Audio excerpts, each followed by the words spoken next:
Hi, I'm Brandon Jones. And I'm Max Dubé. This is your news for Thursday, September 26. The Science Olympiad has started. Practice will be on Tuesdays and Thursdays after school until 4:30. There will also be meetings on Mondays and Wednesdays in the morning from 7 to 7:50. To join the team, contact Miss Betts or Miss Whistler. In the 1920s, women took jobs at factories in which they painted watches with glow-in-the-dark radium paint. This paint led to fatal health issues for these women and led to a need to fight for workers' rights in these factories. Mishawaka's latest show, These Shining Lives, is based off of these events and follows the lives of women affected by these factories' neglect. In the 1910s, 3,000 women took on a peculiar job. They would paint the dials and hands of clocks with a glowing substance. This glowing substance caused them to have horrific side effects. This is the plot of Mishawaka High School's newest play, These Shining Lives. Sarah Beeson, the director of Mishawaka Theater, has helped put on shows such as Pippin, Once Upon a Mattress, The Mouse That Roared, and Trap. None compare to the dark and tragic tone that follows These Shining Lives. I chose this play for a lot of reasons. One of them is that it's very different than the shows we've done here the past couple years, and so that allows for students to have a wide and varied educational experience. Still, the message of it is still really relevant today. For me, the most important message of the show is the value of human life. What is it, and do we value it more than material wealth and profit? Frances, played by Ava Stopczynski, is the moral backbone and the oldest of the group. Pearl, played by Anna Yoder, is a fun girl who loves to tell jokes and laugh with her friends. Charlotte, played by Soel Ortiz, is the spunky, rebellious girl that is always seeking a fun time and shows little sympathy towards others and their feelings. Grant Metzger, the husband of Catherine and the father of two. And Catherine Donahue, played by Ellie Trahell, the lead of the show and one of the newest employees working at the Radium Company. I'm portraying Catherine Donahue. She works for a company, she has a husband and children, and throughout the show she faces hardships with dealing with the company, and she has to grow as a person and learn how to overcome all of that.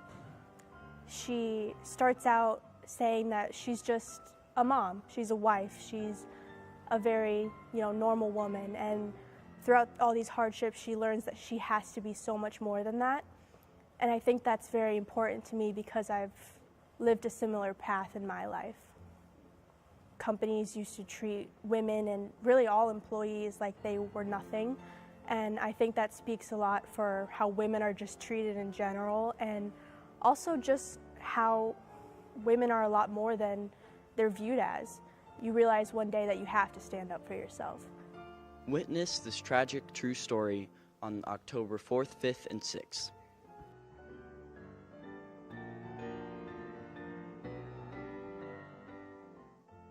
Tomorrow, the MHS Marching Band will be traveling to Crown Point High School to the ISMA Marching Competition.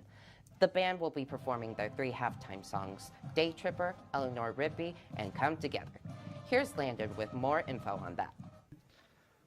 I'm out here at Steel Stadium where the MHS Marching Band is practicing and perfecting their halftime show for marching contest. We spent the summer refreshing our brains how to march and teaching the new freshmen how to march during our band camp. And we learned certain songs like the fight song and Star Spangled Banner. We practiced marching on the new turf, which is something very new to us this year. We learned just our whole entire performance from marching into the street to marching down the field. We've also had our evening performances on Mondays and Wednesdays since school started. We stretch to get loose, and then we begin with marching techniques, music, performance, and then we combine that together to perform each song for our show.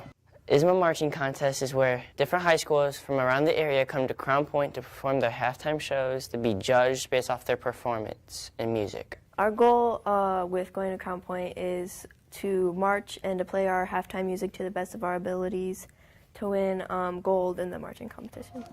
The way practices have been going so well lately and how our songs have been progressing, I think that we have a really, really good chance of getting gold. We had a lot less time to prepare for ISMA Marching Contest this year, but I am pretty confident we're going to get gold. We all need to perform well and march to the best of our abilities. Saturday, the homecoming dance will be held in the new gym. Remember, tickets are $10 and will be sold until the end of the day tomorrow. The dance will start at 8 p.m. and end at 10 p.m. Have fun, cavemen.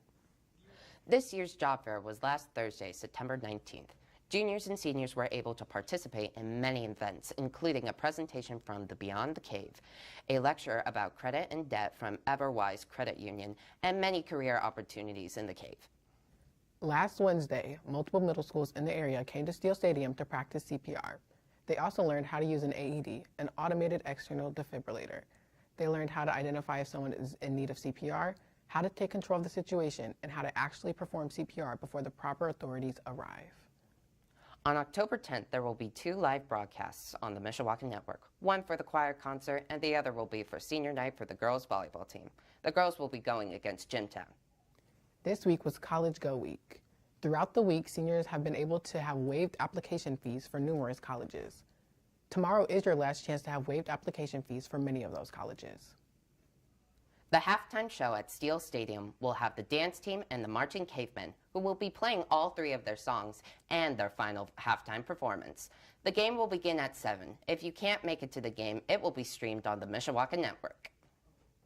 Next week, we will have 2 colleges visiting Mishawaka High School during advisory. Tuesday, October 1st, Grace College will be visiting, and Thursday, October 3rd, IU Indianapolis will be visiting. Monday, October 14th, IU Indianapolis will be back for on-site admissions. If you would like to meet with the admissions personnel from these schools, contact Ms. Hernandez in the counseling office.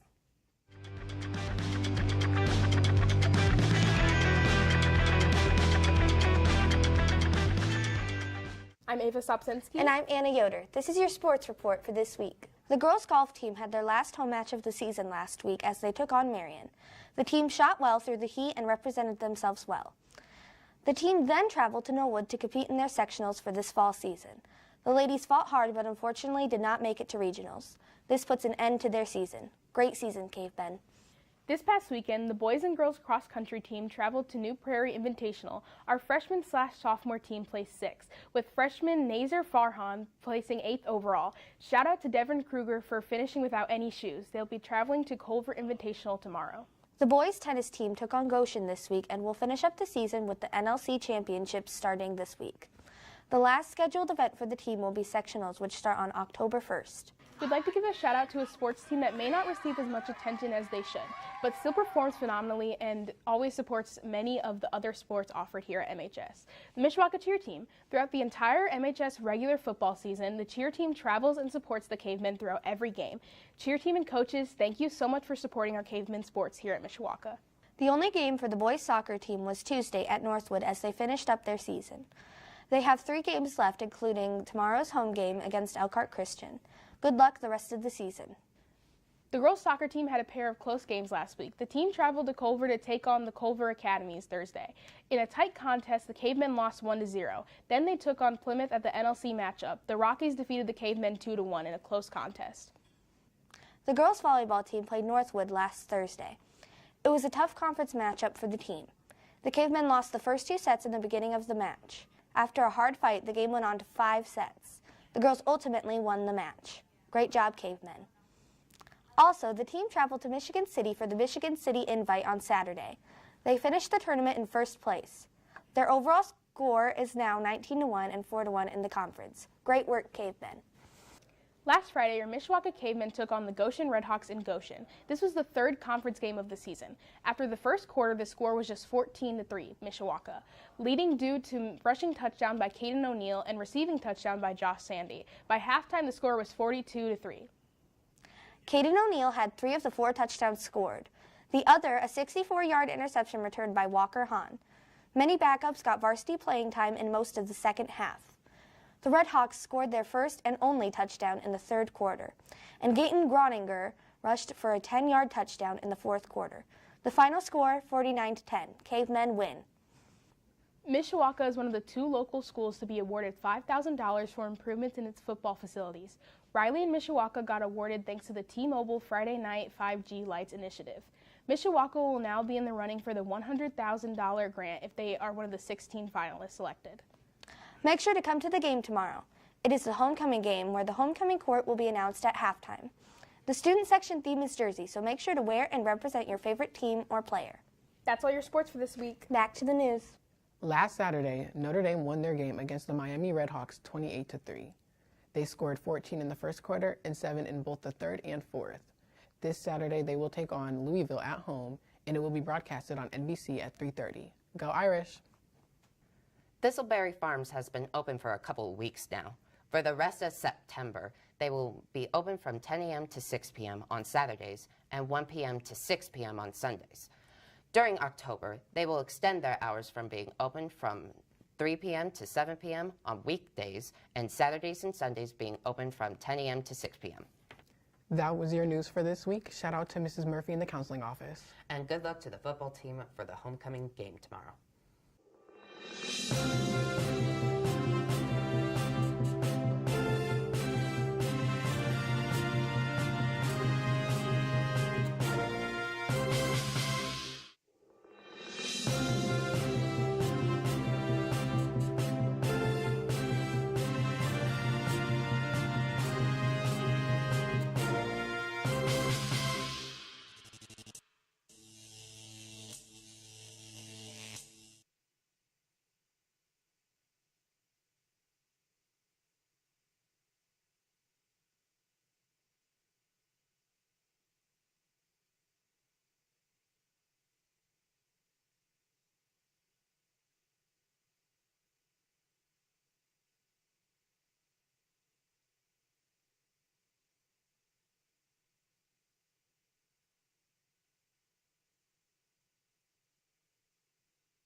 Hey, I'm Sean Kinnericki, here with the Mishawaka Network to bring you Mishawaka Cavemen versus Northridge Raiders. We have a great team tonight to work and videotape this so you guys can see it. And we have Daniel Phillips and Evan Lynn once again announcing tonight's game. Speaking of Daniel Phillips, he took time out of his day once again earlier this week to interview Coach Kinder and get his thoughts on how the team played last week against Goshen and how the team would play tonight.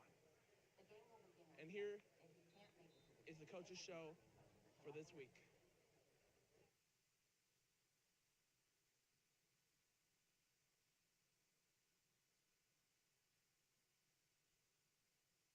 Welcome to the Mishawaka High School Football Coaches Show, presented to you by Southwestern Michigan College. I'm Daniel Phillips, alongside Coach Keith Kinder, the Mishawaka High School football coach. Coach, you guys are just coming off a big win against Goshen. You went at Goshen and beat them at their place by a pretty large margin. How good does it feel to go beat a team at their place? Well, it's always fun to win games, and it's always good to get out of games healthy, and we were able to do both those things. So we still got a lot of things that we've got to get better at, a lot of things that we've got to focus on this week, but I like where we are 5 games into our season. Coach, you guys won by a final of 49-10. Once you get to a certain point, when it comes to a score in a game, you start putting in your backups, younger guys. How did it feel to get those younger guys game time, real time reps? Well, I think it's really nice to get those guys that typically are either JV players. We even had some multiple freshmen playing the game. We had a freshman score a touchdown, which was pretty neat. So anytime that you can reward the guys that are younger and do a lot of the unfun things during practice to help prepare the starters, then it's always rewarding to see, and that's always fun. Coach, what are some other positive takeaways that you guys as a coaching staff saw at Goshen last Friday? Well, I think we were able to, I think we forced 4 turnovers in the first half and turn a lot of those into points. And I think that we were able to be relatively efficient offensively. We turned it over 3 times ourselves in the first half, and those are things that we just simply can't do. But other than that, I think it was just a positive night to get away with a win and be healthy. The Cavemen's conference record is 2-1, overall 4-1, I believe. So Not a bad record at all. You guys are second in the NLC currently, just below Concord. You guys are going to be taking on the Northridge Raiders here in this stadium on Friday. What are some things that your coaching staff and the team as a whole have seen in Northridge that you're going to try to attack this week? Well, they've been in close games each game that they've played. So I don't think that their record is a fair assessment of who they are and what they're capable of. We're going to have to play really well to beat them.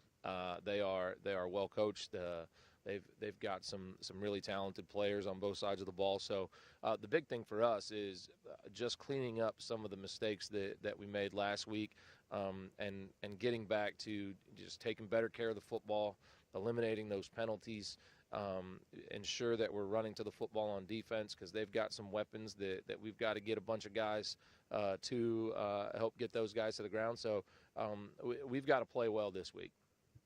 You're going into the second half of the season now. You guys have won back-to-back sectional championships. You made it to regional championship 2 years in a row as well. What are the expectations going into the final stretch of the season for your team? Well, the biggest challenge right now is figuring out a way to do two things. Number one, get better every day, and number two, stay healthy, right? When you start to get towards the middle to end part of the regular season, those are the things that you're focused on. You're focused on how can we get better every single day, and how do we make sure that we're healthy going into the tournament when games really matter, because your season can end. So that's the mindset that we have right now, with trying to win out and give ourselves a chance to win the conference. So it's the first half has flown by. I anticipate the rest of the season is going to fly by as well, and hopefully we can keep it going for as long as possible. Flown by for me too. It seems like just the other day we were doing our first coaches show of the week. That's going to wrap it up for this one. Northridge Raiders will be taking on the Mishawaka Cavemen here at Steele Stadium. This has been Coach Kinder. I'm Daniel Phillips, and this has been the Mishawaka High School Football Coaches Show presented to you by Southwestern Michigan College.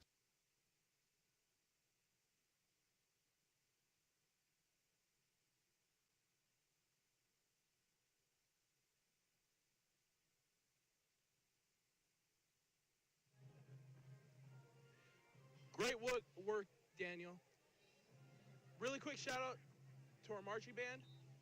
Tomorrow they will be at Crown Point performing what they will be performing later tonight at the halftime show. So good luck to the band. Also, our sponsor, Burton's Laundry, will be on our network's new shirts for work, while also allowing us to keep these streams free to watch. And the money allows us to get new and better equipment or fix our old good equipment. Now, as you may know, homecoming is tomorrow. And during halftime, they will be crowning homecoming queen and king, while tomorrow the dance will be at 8 to 10 p.m. here at Mishawaka High School. We had the pep rally earlier today.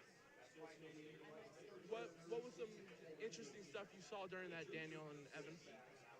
Pep rally was really fun, for me especially, because the Mishawaka Network actually, and a lot of people in our class, we were able to get footage for the video board here in Steele Stadium for all the students that weren't able to see what was going on down on the field. We were able to get that for them on the video board, so they got a close-up look just like everybody else. But it was really fun. We had an ice cream eating contest. We had a lot of cool things going on, and I think the students really enjoyed it. I know I did as a student. I really enjoyed it. Yeah, I enjoyed it too. I wanted to point out the things like musical chairs and the dancing and the homecoming court they announced. So it was entertaining, to say the least. It was entertaining. I was up in the stands with the rest of the senior class because I wanted to enjoy the pep rally. And as you may know, for the past 4 years, Northridge has lost to the Cavemen with very close games, some with 2 overtimes even. How do you think the Northridge Raiders will hold up to the Cavemen tonight? I mean, you know what? I'm gonna have to make sure I make that transition now of stepping into an unbiased announcer from a Mishawaka Cavemen sports fan. Obviously, Both teams are very good. Northridge definitely has a much worse record than the Cavemen walking into this matchup. We watched a lot of film, Evan and I, throughout the week. I do believe that Mishawaka does have the upper hand going into this matchup, but as we've seen in every level of football, anything can happen in a football game. Yeah, I wanted to mention that I think Coach Keith Hendel said that although they had some losses, very close games, and that this, like you said, this is a good team, and it should be a tough match for both teams. Last week, the Northridge Raiders actually took on Northwood Panthers with a close game, with a loss of 17-16, while being tied up at halftime. And I watched the game earlier today.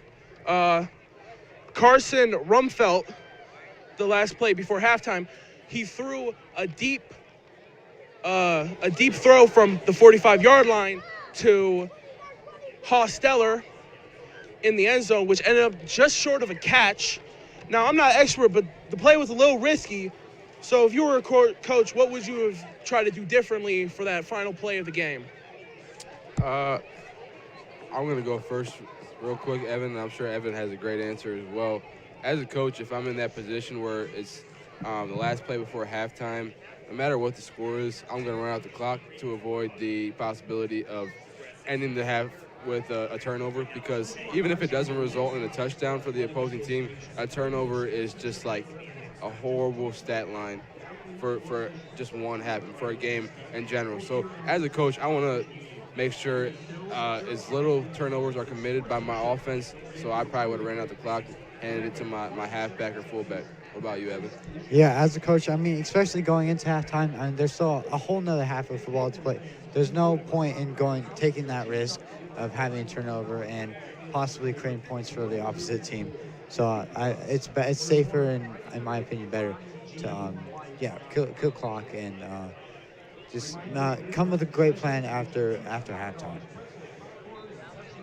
Well, hey, I'm gonna head off for a little bit. I'm gonna leave y'all to do your thing. Thank you for conversating with me. Y'all have a good one, and you'll see some of my clips later on tonight when I'm on the field recording. Awesome. Yeah, no problem, Thank Sean. you very much, Sean. You did a great job, per usual. This is just Sean's third Friday doing sideline reporting, and I hope you can still hear me, Sean. You're doing a phenomenal job, all three of them. So, but anyway, moving on from our sideline pregame show portion of the broadcast today, we're gonna move on. We've got some time to kill here. Got about a little less than 15 minutes before the band takes on the field and starts performing for the pregame, and then we'll have the national anthem sung by the chamber choir here at Mishawaka, which would be very, very cool. I know many people in the chamber choir, so that's going to be fun to see them do their thing, sing our country's anthem before the game. I look to my right, Evan, and I see the future cavemen, and a thing that we do, a tradition here at Mishawaka for every home game to take. Some elementary schools, whether it be one or several, come in, get their kids there. They wear the future cavemen shirts. They see what the Mishawaka High School football home game experience is like, and they prepare themselves for becoming cavemen in the future. How do you feel about that program? I feel like it's a great program. I feel like it's a good way to, get the younger kids involved in like school sports, and it is a great experience. And I think it's great that we're sharing that with them. I completely agree. We might have some, I'm sure we have a few future caveman football players in there, some people that'll be wearing the maroon and white and balling out on this Steel Stadium field, this new turf field. I know we've talked about that several times throughout our first two broadcasts, but this turf field, if you've seen it in person, I mean, you already know that it's an amazing sight. I mean, it looks just beautiful. Doesn't need to be taken care of too much, which is, I think, the coaching staff, the athletic director, Mr. Mark Paulsgrove, everybody in Mishawaka is excited about, because, when you have a grass field, there's so much to take care of. Yeah. The band couldn't practice on it because they had to be in tip-top shape for game day and things like that. With turf field, it's always going to be good. You got the turf beads in there. The turf is always looking nice and pretty. If you haven't come to see it yet here in Steel Stadium, I urge you to go do that because I think it looks amazing. We get this beautiful view for several minutes here every broadcast we do, which is quite the privilege. But anyway, moving on from the turf field, we were talking about with Sean the difference between Northridge and Mishawaka. Two good football teams, right? Yeah. But two very different records. The Northridge Raiders are coming in at 1-4. The Cavemen are coming in at 4-1. So those two numbers are swapped, and that swapping it makes a huge difference. We watched some film on Northridge this week. Is there anything about them that you saw that excited you a little bit for this matchup? I believe they like to throw the ball. I mean, and you don't see that a lot in high school. So they got the personnel for it, and so and throwing the ball is also always exciting to see. But it is risky. It is, but when you talk about a shootout in a game, you're thinking of a lot of passing, right? Yeah. A lot of passing touchdowns, a lot of passing yards for the guys on their center. Yeah. They do throw the ball quite a bit. Their quarterback is actually thrown for 5 touchdowns, but 8 interceptions. And I think when your touchdown-interception ratio, if the touchdown number is lower than the interception number, it's usually not a good sign. You never want that. But you know what? Maybe today is the day for the Northridge quarterback to turn it around here. But anyway, one thing that I saw while watching film that excited me a lot was the fact that Northridge's defensive line is very quick, very quick. They played a really good opponent last week, fell short by 1 point, and Northwood. And I mean, before Micah Gerald got hurt, and even when their backup came in, that defensive line, was just attacking those offensive linemen and getting through a huge amount of the time. I bet that offensive line coach of Northwood was definitely not pleased with how his guys played because of how forceful and quick that defensive line is for the Raiders. I'm happy to see that. I'm interested to see how a speedy quarterback, a scrambler like Landon Snyder will match up against a quick defensive line. That front seven that Northridge has in general, not just the D-line, just so quick and so fast to wrap up the ball carrier. But, yeah, really looking forward to that. Evan, I was at the Goshen game. You were not there. The score was 49-10, and a lot of JV and even freshman players were able to get some playing time. How do you feel about that? How important is it for those guys to get game time reps? I think it's really important because a lot of the freshmen, the JV, they're doing some of the not so fun stuff, so they're able to get game time, to play in a real game, in a varsity game, and I'm pretty sure a freshman even scored a touchdown, so that's great for them. And you're also taking players out, and so that they don't get injured, and you don't lose anybody really important, especially after having a big lead like that. Completely agree, Evan. The Cavemen coming off several wins in a row right now. They fell to Concord in week 3, so they're on a 2-win streak. The Northwood Raiders are coming off a loss against Northwood, like I mentioned just a few moments ago. So both teams in different positions, right? But one thing that I hear a lot, as far as a term that I hear quite often on every level of football, is trap game. Trap game is when a team that maybe doesn't have the nicest looking record or the nicest looking team on paper goes in and defeats a team that's favored to win, right? Or an upset. An upset's a term we hear a lot, especially during the time of college football.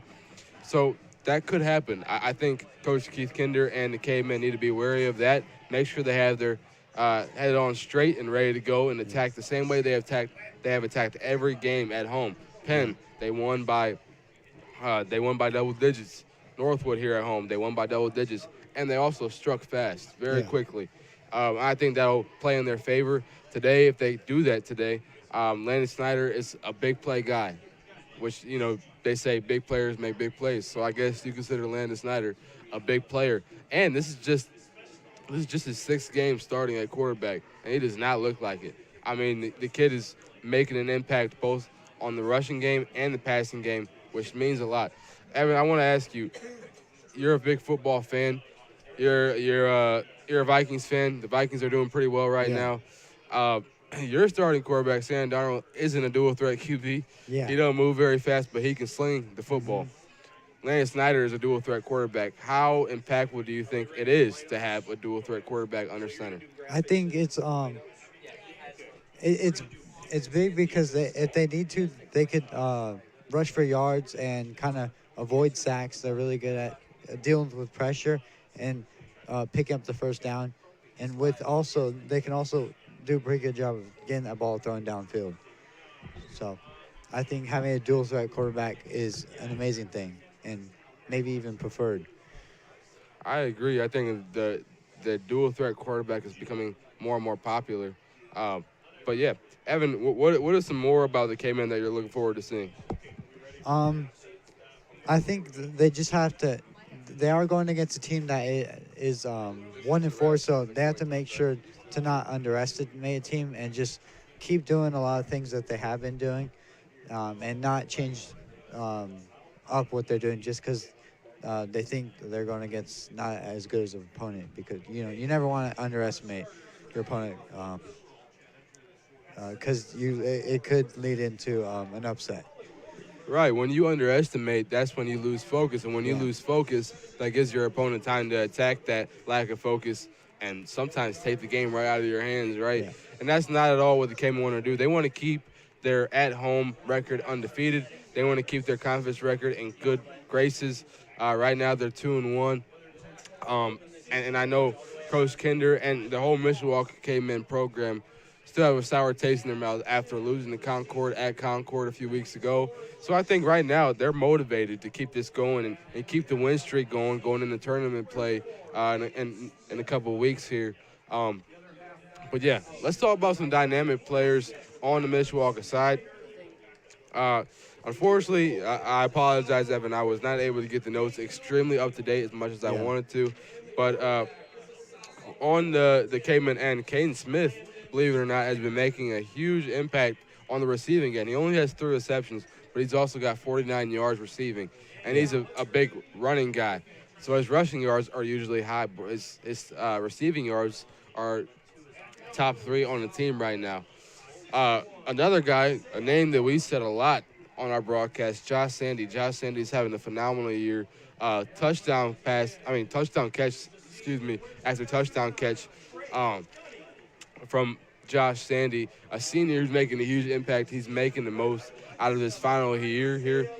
He's been given such a huge role this season, and I mean, he's just made the most out of it. I think nearly all of the touchdown calls that we've made, Evan, here at home have been either Josh Sandy or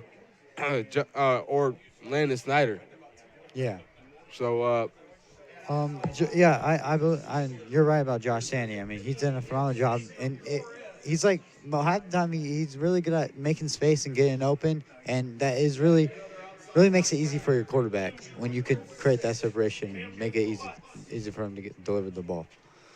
Yeah, and I think with his speed, he's so fast. Yeah. I think he's one of those receivers that, like you were talking about, it gives Landon Snyder that comfort of just lobbing it up and knowing that 9 times out of 10, or maybe even 10 times out of 10, in their eyes, Sandy's going to go up and get it, and make a big play out of it, whether it be a chunk play or a touchdown.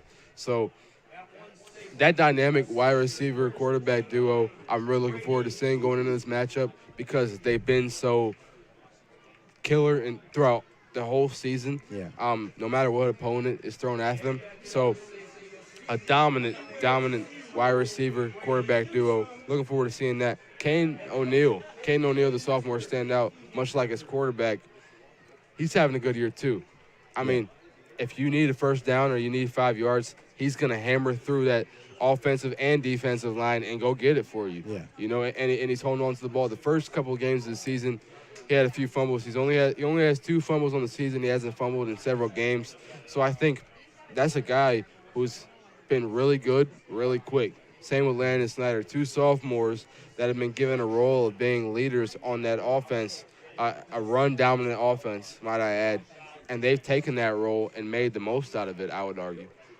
Yeah, I agree with you. Kane O'Neal has done a phenomenal job. I mean, he's so good at breaking tackles, gaining those extra yards. But like Lance Snyder, he's done this a ton of times where he'll just run and then he'll just flip it back, and Kane will take it to the opposite side and completely confuse the defense and pick up a huge chunk of yards there.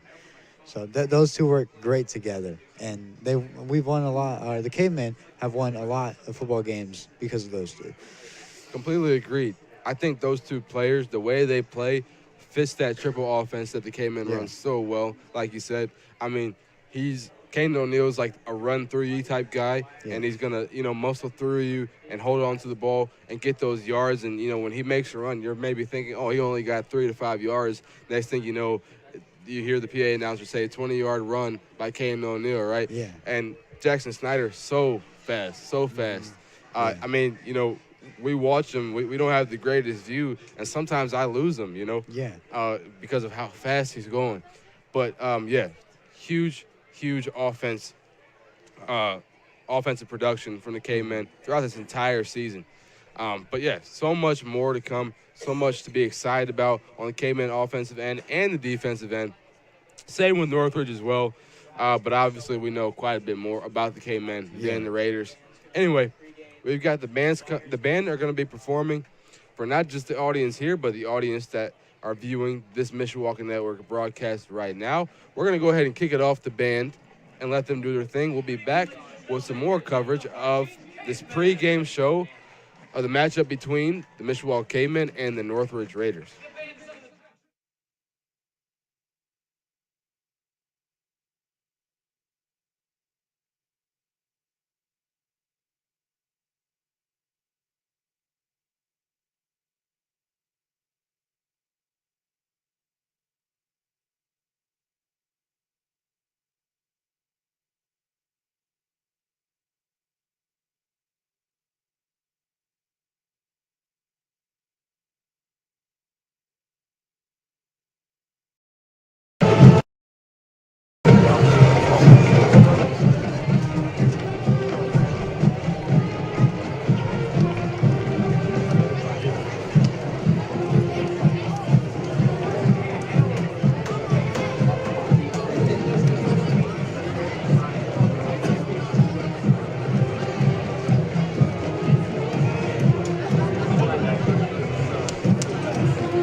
for the Big M and the Mishawaka Fight Song.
Ladies and gentlemen, please rise and remove your hats for the singing of the national anthem. Tonight's anthem is being performed by the MHS Chamber Choir under the direction of Rachel Such.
Welcome back to Steel Stadium. I forgot to introduce ourselves, Evan. I'm Daniel Phillips, and you are Evan Lynn.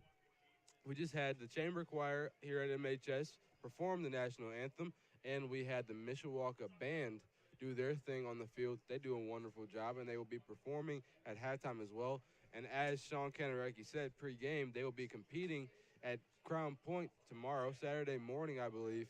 And I hope they do a great job. Wish them best of luck.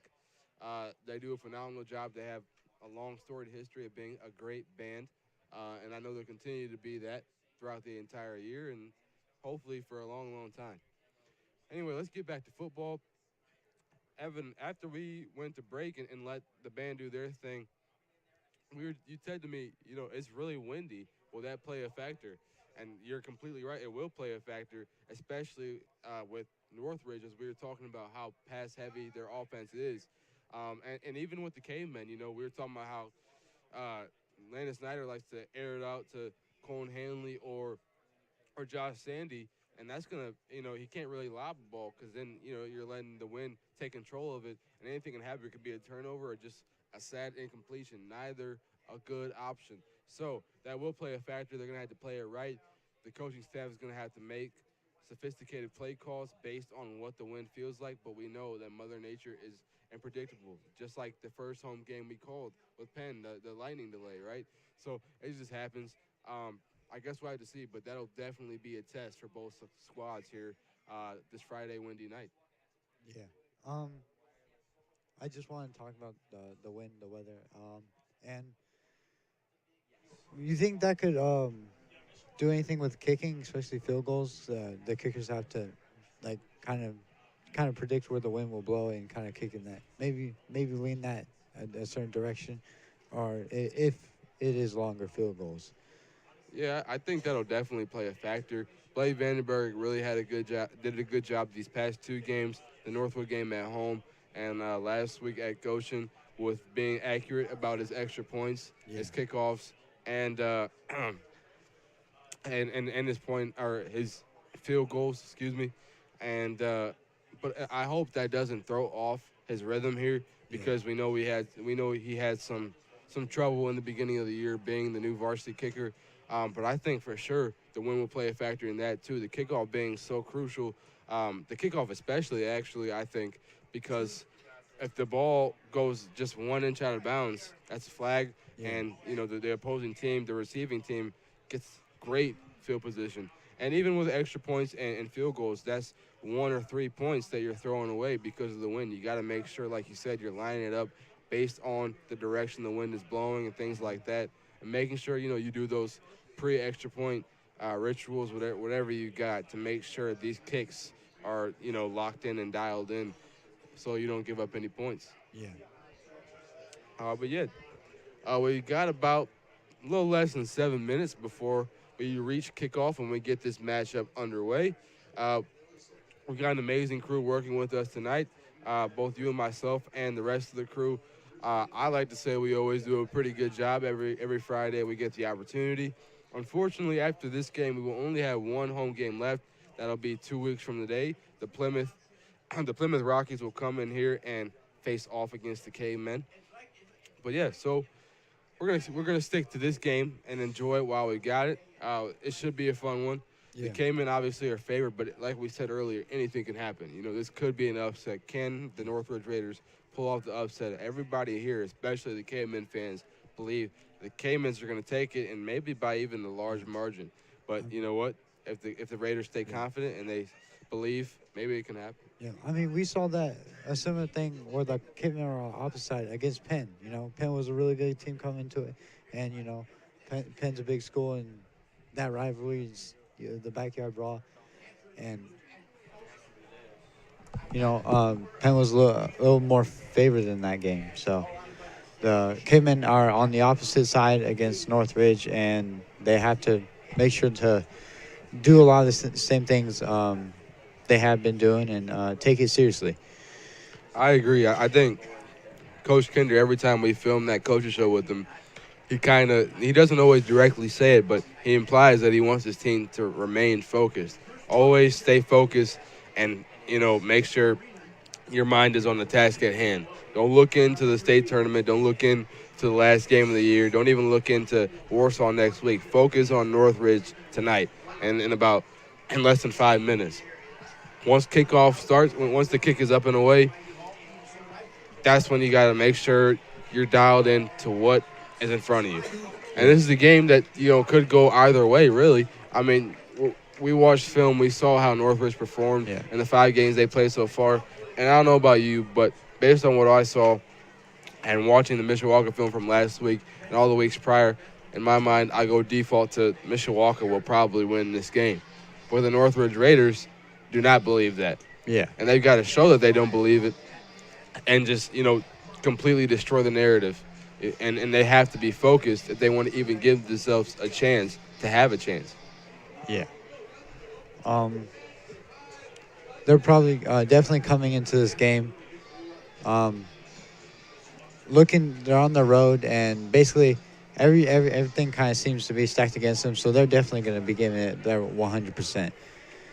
All right, viewers, we're going to give you guys a break of us talking, and we're going to kick it off to a hype video made by our own Cam Stokes.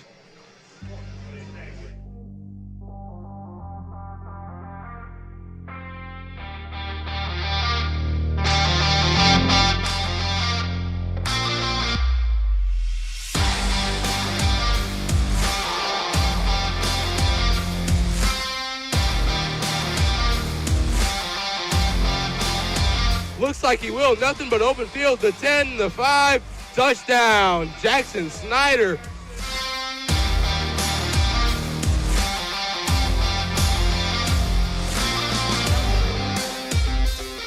Drive, Landon Snyder. Nothing but green grass ahead of him.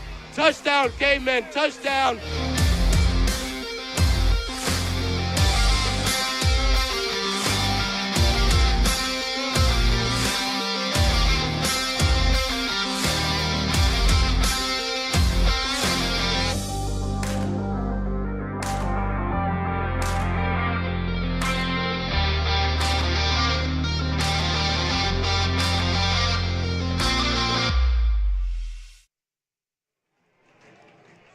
Welcome back to Steel Stadium. Here on the Mishawaka Network, we are providing for you the coverage of the Mishawaka Cavemen versus Northridge Raiders football game here in Mishawaka, Indiana. I'm Daniel Phillips alongside Evan Lynn. We'll be providing for you play-by-play commentary as well as color commentary. Can't wait for this matchup here. We're less than 2.5 minutes until the kick is up and away, and we are underway here at Steel Stadium. We just watched the Cavemen run out to this lovely turf field, and they're now setting up on the sideline, getting ready to go. The captains will be ready to go. They're definitely excited. I know I'm excited. Evan, how are you feeling about this broadcast tonight? Yeah, I'm really excited. I'm excited every week, but especially we get to call these home games, and home games are always exciting with the Cavemen fans in the stadiums. And I'm also excited to see who gets the ball. I mean, that is also an exciting factor of the game. And I think in both home games so far, the opposite team has got the ball first, and Cavemen has started with the ball in the second half. And I feel like that's – no. The Cavemen have gotten the ball first, in both games. And the other team has gotten the ball back in the second half. And I think that is a big factor. And let's see if that changes this week. See if the Cavemen get the ball later on than sooner. Awesome. I'm not sure if you can see on your screen, but you will be able to shortly. We're going to have two young kids, two future Cavemen, holding the hands of Brady Newsom and Jackson Snyder as they approach the coin toss. But right now, the Northridge Raiders are approaching the opposing team sideline right now, getting ready to go. Their captains are getting sorted out and ready to approach the coin toss. The two names of those young future Cavemen that will be walking on the field for the coin toss are Dylan Jasmia and Ezekiel Morales. So congrats to them. Thank you guys for agreeing to go do that. And we can't wait for you guys to become actual Cavemen. And once again, another shout out to the Future Cavemen program. We appreciate the fact that they're able to do that. They're able to experience what being a caveman is like for a night here for the home game. As I mentioned, that is Dylan Jasmia and Ezekiel Morales out there walking for the coin toss. Looks like that's Jackson Snyder, Xavier Juarez, Caden O'Neill, and Brady Newsom, the captains for the Cavemen for this coin toss. Do they do different captains every home game or every game? They do switch them up. I do believe there are occasions where there's a guy that is a captain for multiple games, but most of the time they try to switch it up throughout the players. And a majority of the time it is seniors, as it will be their last year, to have the opportunity to be in the coin toss. But, yeah, that's what you got out there. Those are the 4 guys that are shaking hands with the Northridge Raiders.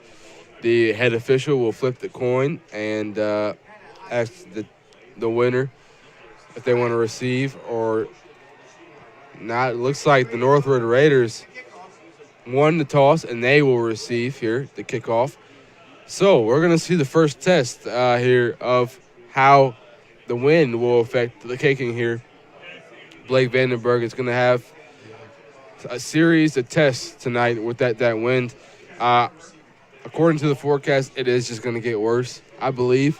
So we'll see how that comes into play here with a majority of things, basically anything that involves the ball being in the air. So we're just about to get underway. The kickoff team for Mishawaka and the receiving team for the Raiders will get set up, and we're going to get set up as well.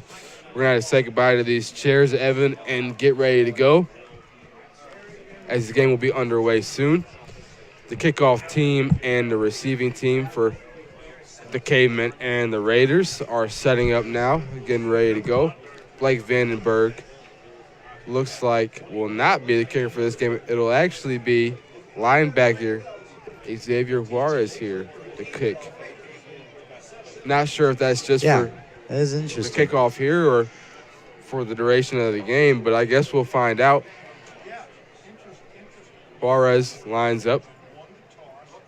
He'll be directing the kickoff team here.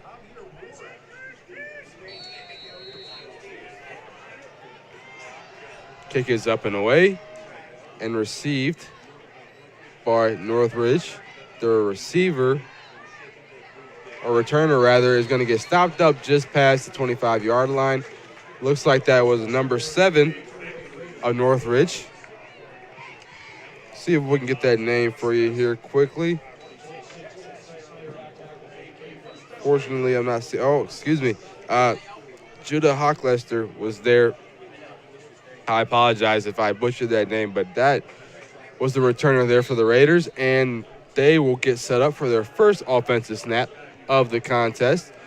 That's number 12, Carson Rumfelt, back there under center. He's going to take the snap, hand it off to his back, who's going to get stuffed by that Caveman offensive line for no gain, looks like.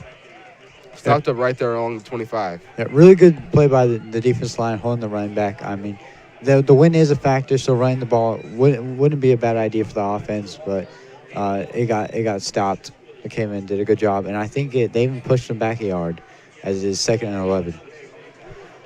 2nd and 11 is, in fact, the down and distance. I believe that was Parker James on that rush there. We got a toss over there to his running back, who's going to get tackled down around the 30.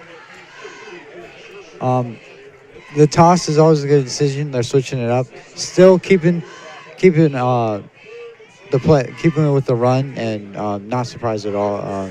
I think running the ball it's slower, getting down, moving the chains first down, and really having a good time of possession. The Raiders in gun formation. Rumfelt awaiting the snap. He takes it, dishes it to Hockstetter, who dives for the first down marker, but I believe he will be short, and it will result in a 4th down. Yeah, we see them going for a pass. It was good pass, good catch. Unfortunately, he wasn't able to get the first down, so they will have to deal with the 4th and 2. And this is huge. I wouldn't be surprised Oh, it looks like they're. Are they going for it? They are going for it. 4th and 2. The offense is staying out. Rumfeld, the snap, hands it off to his back. Parker's going to dive and get the first down there for the Raiders. Guess it was a good decision there to go for it on 4th and 2. Yeah, you want start off the game with especially getting the ball, having a good drive, and it was a bold decision to go for it there because you're on your side of the field, and good play call with the run to the outside. Good way to beat the defense and pick up a short amount of yards to get that first down. Once again, that was Parker James on the rush there for the first down. Rumfeld. James in motion. He's going to take the snap, hands it off to James, actually. That was Hochstetler in motion, and he's going to dive for as many yards as he can scavenge there at the 44-yard line. Yeah. They've had a pretty decent run game so far. Another run and another big chunk of yards for the Northridge Raiders. Rumfeld awaiting the play call. The Raiders having not too shabby of a first drive so far. They want to keep that going. A series of productive runs. Rumfeld tries to make a man jump on the D-line. No good. He's going to toss it to number 32 of Northridge, who's going to dive past the 45-yard line. And he's going to be marked there as well. Yeah, another run. I mean, it's been working pretty good for them, but now on 3rd down, 3rd and 5, it's manageable. But it wouldn't surprise if you see a pass here. And this offense has so far been doing a good job at extending this drive. That was Derek Sherwood there on the rush, the senior. Rumfeld hands it off to his back. Who gets wrapped up just short of the first down marker. Yeah, another good run, but it does leave them with another 4th and short. Yeah, another 4th and 2. So going for this would be risky, but this is an important drive, and it looks like they are going for it, Daniel. They are going to go for it again, once again on 4th and 2. First down marker at the 50-yard line. Rumfeld checking in with his coach again to make sure he's got the play call right.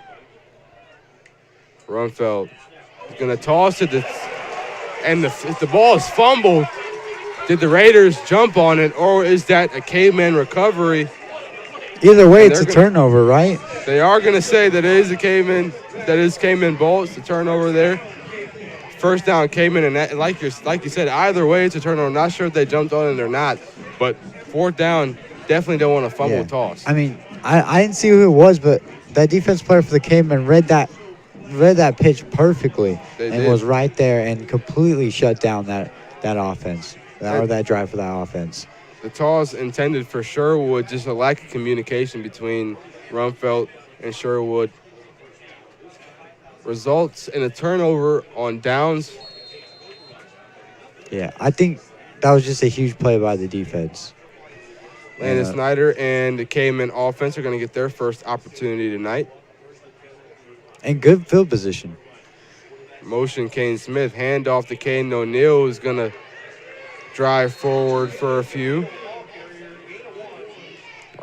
Scratch a few. Only 1 yard. Yeah, leaning on the run game. They're picking up 1. It is the best, but it's definitely better. A positive is better than a negative, and they have great field position because of the turnover. So they don't have far to go to get to the end zone, and they still got the rest of this drive, 3 downs. Pistol formation. Smith, the toss. Smith running through guys, dives for the 35-yard line. They're already in. Well, they were set up in Northridge territory. Now they're even deeper in the Northridge territory. Yeah, pitch to outside. I mean, going to outside is a great way to beat the defense. And with the way they run their offense, it's hard to tell who has the ball. So a good play to outside by the offense. Kane Smith, a good run off the toss from Landon Snyder is going to line up under center, communicate with his back, Caden O'Neal. Going to hand it up, keep it himself rather, toss it to his brother Jackson, who's going to dive for the first down marker, but I believe he will be short, Evan. Yeah. It looked like Landon saw something. Maybe the defense kind of knowing, so flip it back to his brother, and he wasn't able to get the first down, unfortunately, for the Cavemen. It's a 4th and 1. They fall 1 yard short. Yeah. With this wind, field goal would be not easy. So I do see them going for it. Certainly a difficult task. So they are going to stay on the field and go for it. Snyder in motion. Landon's going to keep it himself, dive for the first down marker, and more well past the 25-yard line. It looks like it's going to be marked at the 23. Yeah, huge decision by Landon Snyder to keep it himself. I mean, I really thought they were just going to have Caden O'Neal punch it through to get that 1 yard, but it ends up working out. So good job to Landon Snyder. On that 4th and 1, that 3rd down play, we saw he flipped it to his brother because he saw that there was a lineman there, but then there was a lineman right by Jackson. We were just talking about how fast that front 7 is, and we saw it there on that play, but the Cavemen overcome nonetheless. Snyder, the snap, he's going to hand it off to Caden O'Neal. He's going to get stuffed up by that same defensive line for a gain of 2. Yeah, I haven't even realized that, and you're right. This front 7 has made it pretty hard for O'Neal and Kate Smith to get rush yards, especially up the middle. They've done a lot going around to the sides and getting cut off that way, but it is going to be a struggle, it looks like, for the Cavemen to find holes up front in that defense. Coach Kinder did say that their record does not serve their team right. Jackson Snyder is going to get loose. Nobody touches him. Jackson Snyder strikes first for the Cavemen. Jackson Snyder touchdown, score 6-0. Cavemen score first. Great job by Jackson Snyder. I mean, he really cut back and found a huge hole. There's some really good blocking and was able just to find just move the ball forward and cut through that defense and walk right into the end zone. Jackson Snyder, a member of the Indiana All-State football group. He just showed wide there. He can play both sides of the ball and very well. Leads the team in tackles and is up there in rushing yards as well. Looks like Blake Vandenberg will be out there to kick. Isaiah View, usually the holder, they're going to bring in Landon Snyder instead to hold the extra point. Blake Vandenberg not there for kickoff. Maybe that'll change. See if the wind plays a factor here. Kick is up and good. Really good to get that extra point and go up by 7 for the Cavemen, especially because they get the ball back at half. So this lead is huge. Cavemen strike first, score 7-0. We will be right back with the kickoff and the second drive for the Northridge Raiders. Forte Waterproofing is celebrating over 60 years of satisfied customers. Experience, innovation, hard work, confidence, pride, honesty, integrity, determined, committed to achieve excellence. Fix it with Forte, fix it for good.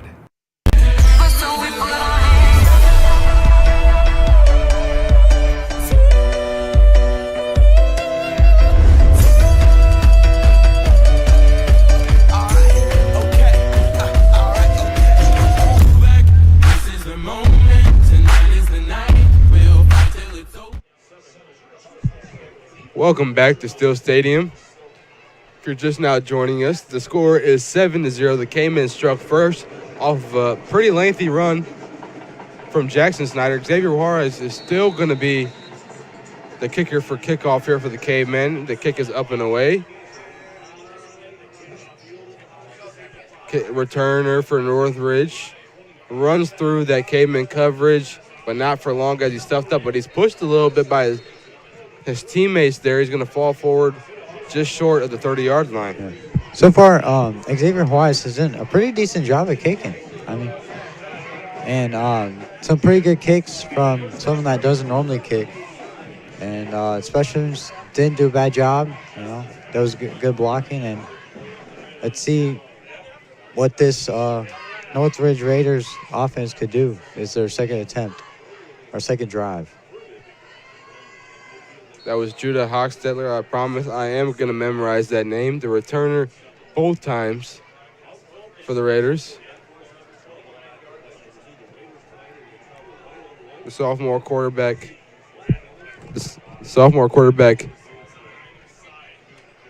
checking in with his coach. He's going to take the snap, step back to pass, falls right through the hands and incomplete. That was number 81 for the Raiders. I apologize, I did not see who that was on my roster sheet. But just fell right through the hands of the receiver. Yeah, it was a really good pass. He just, you know, he went up in there again and didn't end up coming down with it. Handoff inside. And he's going to get stopped for a gain of maybe 4 or 5. Will be a gain of 5. They'll be stopped there right at the 35-yard line. Third and 4. Big rush, big third down play. And good job. Snap. Handoff again. Up the middle. Short of the first down marker. Yeah. That'll be once again for the third time in this short-lived contest. Down distance, 4th and 2. Yeah. For the Northridge Raiders. Yeah, they're kind of leaning on the run, and that might be because of the wind we've talked about, but they're not really getting big plays, like, especially on early downs. And I feel like getting good yardage on early downs is important for an offense. Completely agree, Evan.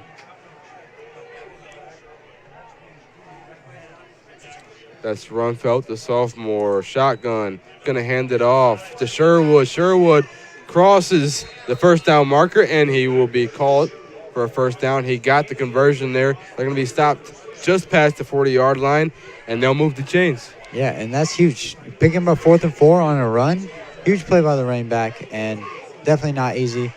And hopefully they can do something on first down.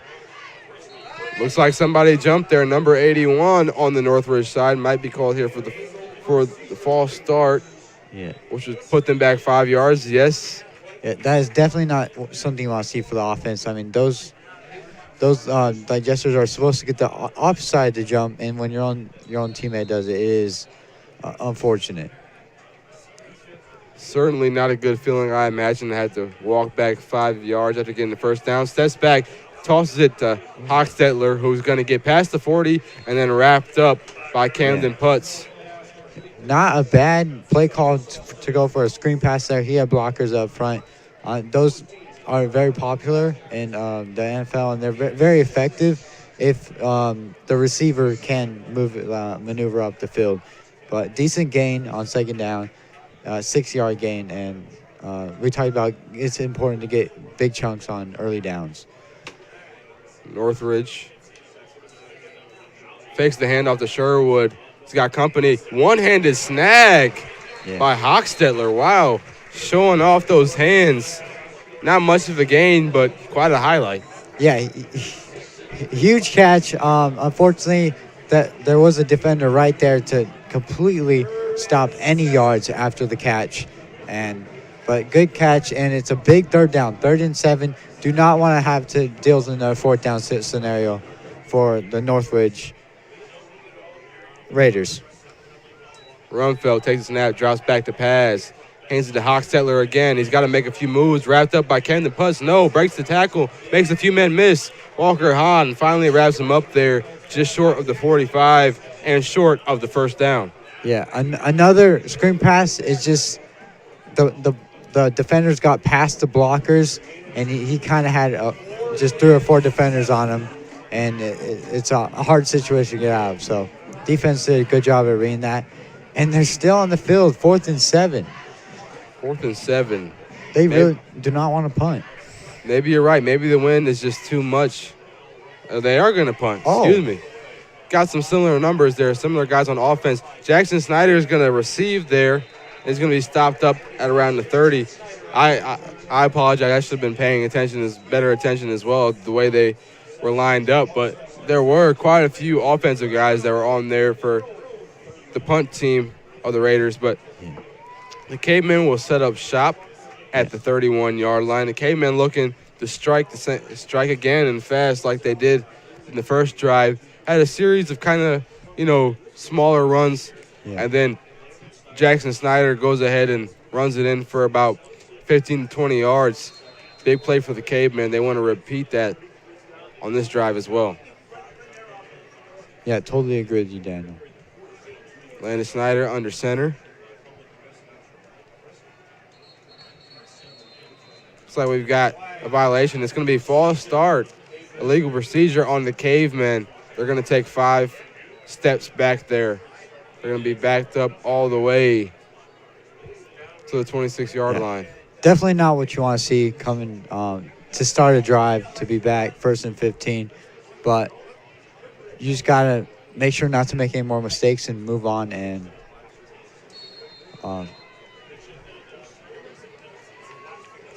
do the best you can.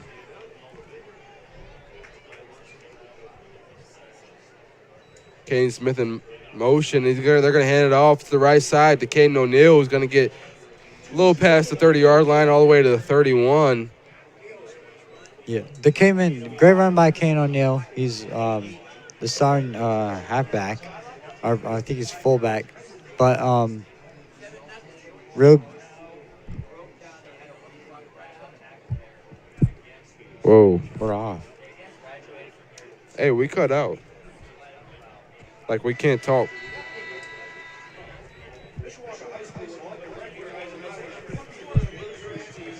Let's see if, no, nothing. You can hear us.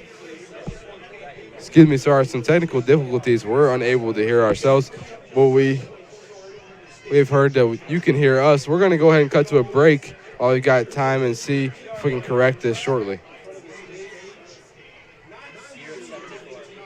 Looks like we're gonna go ahead and actually turn our attention to what's on your screen now. That's the year of 74, the graduating class from Mishawaka High School. Celebrate them. Some people that walked these halls nearly 50 years ago. Amazing to think about how much the school has changed.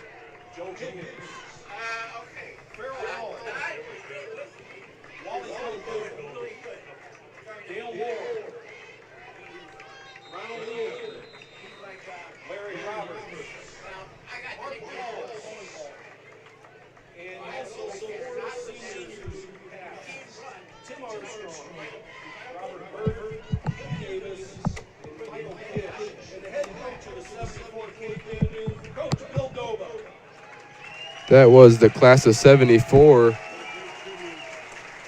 Mishawaka High School, some members of that graduating class. I think we've got that figured out there. We're now able to hear ourselves, which is pretty intricate, I think, for us to perform properly. But the Cavemen, as the first quarter ended, was swapped sides of the field. Landon Snyder off to his brother Jackson Snyder, who's going to run to the outside, get past the 35-yard line, and then out of bounds there for the run. Yeah, really good job. I think we're into the second quarter now. After coming off that penalty, able to, pick up 5 yards is really good. And we talked about it, but getting a big chunk of yards early and setting up for manageable third down. So it looks like it's going to be a 3rd and 3, so very manageable. Yes, Evan, 3rd and short for the Cavemen. Landon Snyder, we've yet to see some huge plays from him so far. Maybe we'll see some soon. I don't want to jinx them. Yeah. Snyder in motion. Landon's going to keep it. Big play maybe, big play. He's cutting through Northridge Raiders, and he's going to get stopped just shy of the 30-yard line. Yeah, we talked about that front seven, and he is just able to fake the handoff and sneak right past him and go up, make some good cuts, and huge gain. I think 20, 30-yard gain right there. A huge job and great job by Lance Snyder. You were just talking about big plays, and there he goes. I didn't jinx him at least. They actually Yeah. did what I hoped they would do there. Landon Snyder, the quarterback for the Cavemen, young sophomore, showing off some fireworks there on the football field early on in this contest. Snyder's going to hand it off to O'Neal, who's going to break some tackles. Is he free? He's going to get stopped just past the 20-yard line. Yeah, Kane O'Neal is so good at breaking tackles and just pushing that ball forward. And he had a great run. Really hard guy to bring down for opposing offenses. Back-to-back first downs for this Cavemen offense. Yeah, exactly the position they want to be in. They're on fire right now and knocking on the end zone door. Already going up two scores is huge, momentum-wise. Making it a two-possession game would definitely be beneficial for this Cavemen team. They're now in the red zone. Going to hand it off to Kane O'Neal again, and he's going to get wrapped up early on in the play. Yeah. Kane O'Neal's going to get 2 yards on that rush. Yeah, good job from that front seven, able to slow the Cavemen down. But the good thing with maybe not scoring super fast is you're able to have some time of possession and maybe give that defense a rest. I think that is important for the offense to kind of maybe take their time. Caden Smith in motion.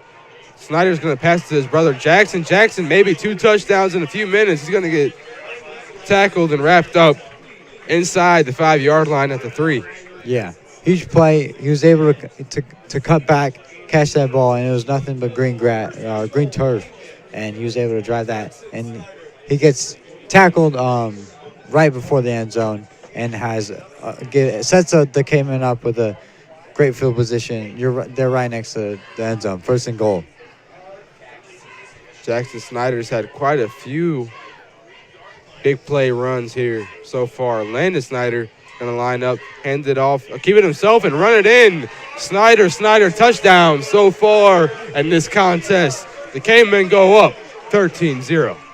Yeah, not surprised at all. Huge by going up for 2 scores, but he's able to fake the handoff and just sneak past, having the running back block him and walk in for an easy touchdown. Landon Snyder, as we mentioned pre-game, is such a fast quarterback, dual threat. He can throw the ball well and run it well. Blake Vandenberg is going to come in again for the Cavemen to kick the extra point. Looking to knock this one in and go up 14. And he will. The extra point attempt is successful by Blake Vandenberg. The Cavemen go up, score 14-0. The Raiders held scoreless so far here on the Mishawaka Network. We'll be back with more. Some see a student athlete working on a shot. We see a powerful lesson in persistence. Some see a student preparing for success on an exam. We see a student athlete preparing for success in life. Proud to keep education in front of athletics since 1903. Some see a student athlete working hard in the weight room. We see a future leader learning there are no shortcuts to success. Some see a start to a swim meet. We see the starting blocks for life. Proud to keep education in front of athletics since 1903. Welcome back here as we await the kickoff, the third one so far by the Mishawaka Cavemen. Xavier O'Hara is out there again. Looks like that will be the arrangement here throughout most of this contest. Evan, or at least the first half, it appears. Xavier Juarez is going to be the kickoff kicker, as he's going to put this up and away, and Blake Vandenberg is going to be the extra point kicker. That one received by number 33 of Northridge, who's breaking tackles, moving through that coverage, and he's going to get stopped just past the 40. A good job there. Yeah. One big thing for Northridge is they've struggled offensively, and you have to give credit. This Caveman defense is really good, and good job at kind of stopping drives. But this is a pretty. They probably want to score before the halftime mark. So this is an important drive. Rumfeld, shotgun, low snap, hands it off to James, who's going to get stuffed up by that Caveman defensive line. Isaiah Butte thought they had the ball on the loose one, but the officials are going to call the ball carrier down. James, they're going to say, had his knee down, and the ball is going to be placed at the 42. Yeah, it's good for the offense that didn't end up being a turnover, and good job for the defense for stopping that run. Rumfeld sure was going to switch sides of the quarterback, and he's going to take the handoff, run up the middle, get stopped around the 43, all the way to the 44. Yeah, that Caveman defense has been, our front seven has been doing a great job at slowing down the run, and kind of forcing the Northridge Panthers to throw through the air, which I think is preferable for both sides. 3rd and 7 for this Northridge offense. He's going to step back to pass. Rumfeld over to Hochstetler, who's going to stutter step but still get taken down after making the man miss, short of the 50-yard line and short of the first down marker. The Northridge Raiders forced yet another 4th down situation, Evan. Yeah, making that guy miss, unfortunately getting tripped up. I mean, he had definitely enough space to get that first down. And another 4th down situation, it's short. It's not what you want to see, though. Timeout called.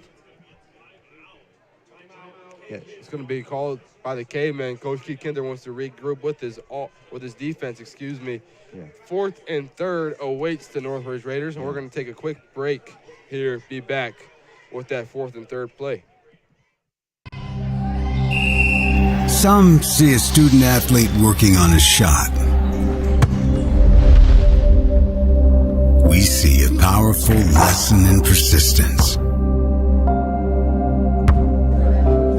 Some see a student preparing for success on an exam. We see a student athlete preparing for success in life. Some see a student athlete working hard in the weight room. We see a future leader learning there are no shortcuts to success. Some see a start to a swim meet. We see the starting blocks for life. Proud to keep education in front of athletics since 1903. And during the break, looks like the Cavemen are going to stop the Northridge Raiders, or they're going to fall short on the rushing attempt there. The Cavemen are going to take over. They force a turnover on downs. They will be set up on the Northridge 44-yard line. Yeah, that was a great job by the defense. I mean, he was hit in the backfield multiple times. Couldn't break all the tackles, and that were coming. The defenders that were coming his way. And it's an unfortunate turnover for the Northridge Raiders, and a great position for the Mishawaka Cavemen.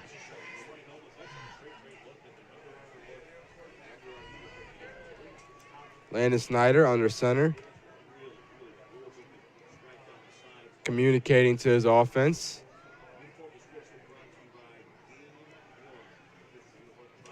Motion Jackson Snyder.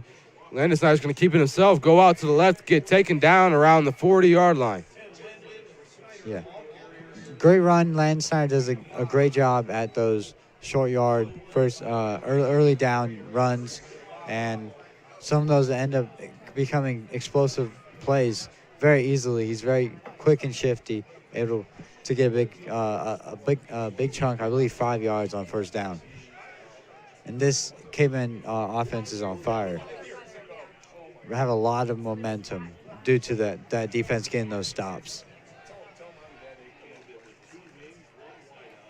Jackson Snyder in motion again. Landon's going to keep it himself, get wrapped up this time, maybe for about a gain of 1. Yeah. We see a similar play on second down, and the defense ends up bringing it and stopping them. Maybe time to switch it up for the Mishawaka Cavemen, but it's 3rd and 5, and not a big down for the Cavemen, but definitely for this defense to try to get their offense for the Northridge Raiders on the field, back on the field. Landon Snyder's going to step back to pass. Aired out to Josh Sandy, who's open, and he drops it. Josh Sandy had a touchdown in his hands, and it falls through his fingers. Yeah, that was a huge play. I mean, he was wide open, way down there, no one out there, and he ended up just, maybe it was a really good pass. It's just the position and the angle weren't there, and it did hit him right in the hands. So unfortunate for the offense, 4th and 5. Sometimes that does happen, you know, where it could be a good ball. You could be in the right position, and sometimes you just drop it. Yeah. Landon Snyder under center. Motion, Kane Smith. He's going to hand it off to his brother Jackson to try to get the first down. He's going to fall short there at the 42. Yeah. A turnover on downs back-to-back by Northridge and Mishawaka. Yeah, that's exactly what Northridge needed, and hopefully that could spark something for this offense, this momentum. A big win for that Northridge defense that's had 14 quick points scored on them. Yeah, something that they really needed to stay in this game. Rumfeld and the Northridge offense need to make something happen here. Gun formation is going to take the shotgun snap, hands it off to Sherwood, who's going to maneuver through the defense and get a little past that 45-yard line, edging closer towards the midfield stripe. Yeah, huge run on first down, and he did a good job of getting past the D-line and, you know, falling forward to pick up those few extra yards. You know, every yard matters to make it 2nd and 1. So huge run on first down. 2nd and very short here. Rumfeld, shotgun. Going to hand it off to Sherwood again to try to get the first down. Dives past the 50-yard line. He will enter Caveman territory. Yeah, picking up the first down, another run, huge. I think that the previous run was huge because the Cavemen have been doing a good job against the run so far. So this Northridge Raiders offense is really doing a good job good start to drive, and much needed. They really need to score points if they want to stay in this game.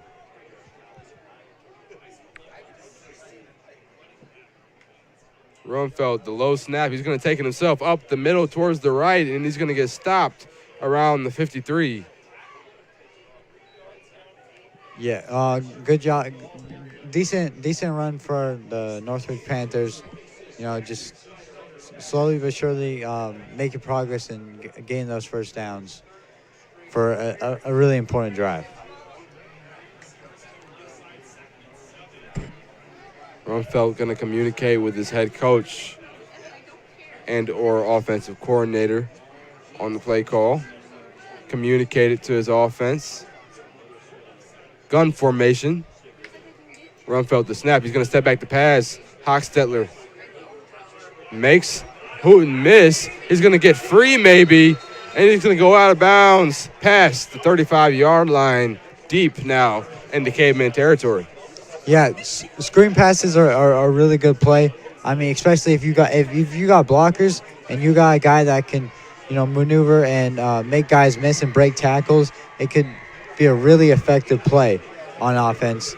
So huge play and huge momentum for this drive. Carson Rumfeld and this offense moving quite fast. Sherwood going to get tripped up around the 27-yard line there. Not a bad play. Yeah. Great blocking. He found a hole, and he was able to stay on his feet to pick up those extra yards. And so far, this offense has put together a really good drive. Let's see if they could make it in the end zone. 2nd and 3. Rumfeld going to hand it off to Sherwood, who's going to dive for the first down marker. Looks like he will get it, as it was 2nd and short. It will be a first down. The chains will move. It seems that the Northridge Raiders, have found a spark, and they're having a really good drive, a much-needed good drive. Carson Rumfeld awaiting the snap. He's got it. Going to hand it off to Sherwood again, who's going to try to dive forward past this Cayman D-line, who's going to wrap him up once they make contact. He's going to get just past the 20-yard line. Yeah. The Northridge, I've noticed that they're leaning on the run game for these early downs, and I think that's a good strategy. You know, it's been working so far. I wouldn't be surprised if they took some shots at the end zone, especially getting closer to it. The Raiders have now entered the end zone. We've now entered the under 3-minute mark in this first half. Rumfeld going to take it himself, sweep left, and he's going to get wrapped up too around the 15. Yeah, huge play.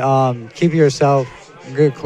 It seems they got a quarterback that can get some decent yards rushing, and he's done a great job at that so far and able to make this 3rd and 2 and very manageable on a big drive. 3rd and 2, Rumfeld and the Northridge offense want to make something happen here and strike in the red zone. He's going to hand it off to James, who's going to get tugged and pulled down short of the first down marker. Yeah, not getting the first down on 3rd it leaves you with a big decision. 4th and 1 when you're this close. You really don't want to see a turnover, but in my opinion, you need points here. So, and it's 1 yard. So, I say you go for this if you're the Northridge Raiders. And they will. Rumfeld going to run it himself. Dive for the first down marker. The ball may be loose. The Cavemen think they have it. What is the call? And if they do have it, did it get past the marker? It will be Caveman ball. The Cavemen recover the fumble by the Raiders. Yeah, it looked like he got hit in the backfield and couldn't make it across to get that 1 yard. Unfortunate, but a huge stop by the Mishawaka Caveman defense and holding them scoreless in this first half. Evan, I would assume that Coach Keith Kinder, his game plan here for this remaining 1 minute and 44 seconds of this first half will be get Kane O'Neill and Kane Smith and Jackson Snyder some more rushing touches and get them loose for the second half. Oh, yeah, and able to run this clock out, and you get the ball coming back. You know, you get that break to, you know, just improve. But, I mean, they've done a pretty good job. So I imagine it'll be sort of the same stuff, what they have been doing. Landon Snyder and the offense failed to convert on that 4th and 5 last drive, but he's going to take it himself, Landon Snyder is, and get well past the 20-yard line. Yeah, and staying in bounds is really crucial for running the clock. Does it stop if he goes down himself, or does it keep rolling, Daniel? I mean, any ball carrier, any rush will keep the clock moving. Okay, here. Yeah, that's what I thought. I wasn't sure though, because as long as the ball stays in bounds, the clock will continue to run. Landon Snyder going to take it himself again, get tripped up early on. Not much of a gain. Yeah, even though these aren't much of a gain, they're still rush plays. They're still keeping that clock going, and you don't need a lot of first downs if you're just trying to kill the clock. Right, and Evan, I would think this is kind of a calming area right here, this portion of the game, because you're not in a rush to get the play call ready to go, and you're not in a rush to get to midfield and into Northridge territory. You're just trying to run out the clock and head to the locker room. Yeah, totally agree with you. And Snyder's going to get wrapped up in the backfield for a loss there. Not at all what you want. Snyder just kind of, the play was drawn up for him. And that D-line that we were talking about, that front seven that's so quick of that Raiders team, just got to him real fast. Yeah. They got to be careful here. No, wait, they're on second down. Never mind. They could easily run this clock out. And that will be the end of the first half. Looks like they will, and that will be the result of the first half of this matchup between the Northridge Raiders and the Mishawaka Cavemen. The Cavemen up by 14. The score 14-0. They held the Cavemen or the Raiders to 0. They shut them out in this first half. Cavemen had to feel good about that, but they didn't convert on that 4th and 5 on that third drive. Yeah. This drive was somewhat productive, but they weren't looking for productivity. They were looking to run out the clock. So some things that they definitely need to reflect on and talk about in that locker room, and definitely a number of things in the Northridge Raider locker room that I hope their coach, head coach Epley, is talking about to them right now, or will be talking to them about in a few moments. But we're going to take a break. We've got halftime here approaching. A lot of cool festivities. We've got the band performing again. We've got the Mishawaka dance team and much more, including the homecoming court and the king and queen being announced. So if you're a Mishawaka student, make sure you look out for that. Evan and I will be back with the start of the third quarter soon. But actually, you know what? We're going to go ahead and help out with this homecoming. You can see on your screen now people dressed up. Those are those homecoming outfits that will be showcased on the dance floor tomorrow night. Once again, if you're a homecoming student, or if you're a student at Mishawaka and you're going to homecoming and you're not sure what time it is, time will be 8 p.m. to 10 p.m. If you're just now looking to see, like if you're going to pick out your outfit tomorrow afternoon before the dance, the theme is Wizard of Oz, if you want to keep that in mind, or if you want to go traditional. So here we are. We're going to direct our attention to the right side of the field, and we've got our homecoming starting off with the freshmen.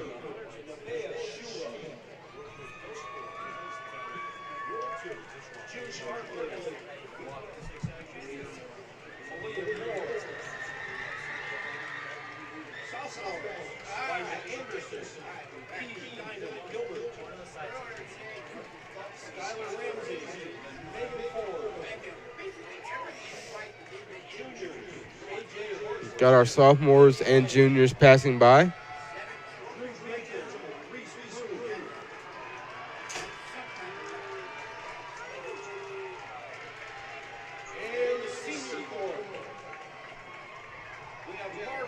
Got a few Mishawaka Caveman football players in the homecoming ballot there, in the running for king and queen. And then we're wrapping it up with our seniors in the homecoming race.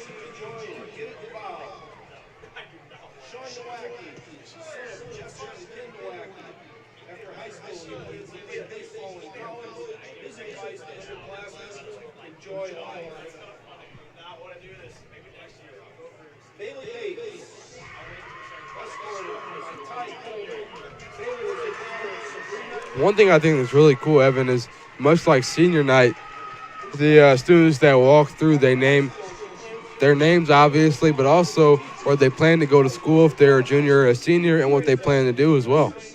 Yeah, I think that's really cool, and kind of gives you some more info about your seniors and juniors.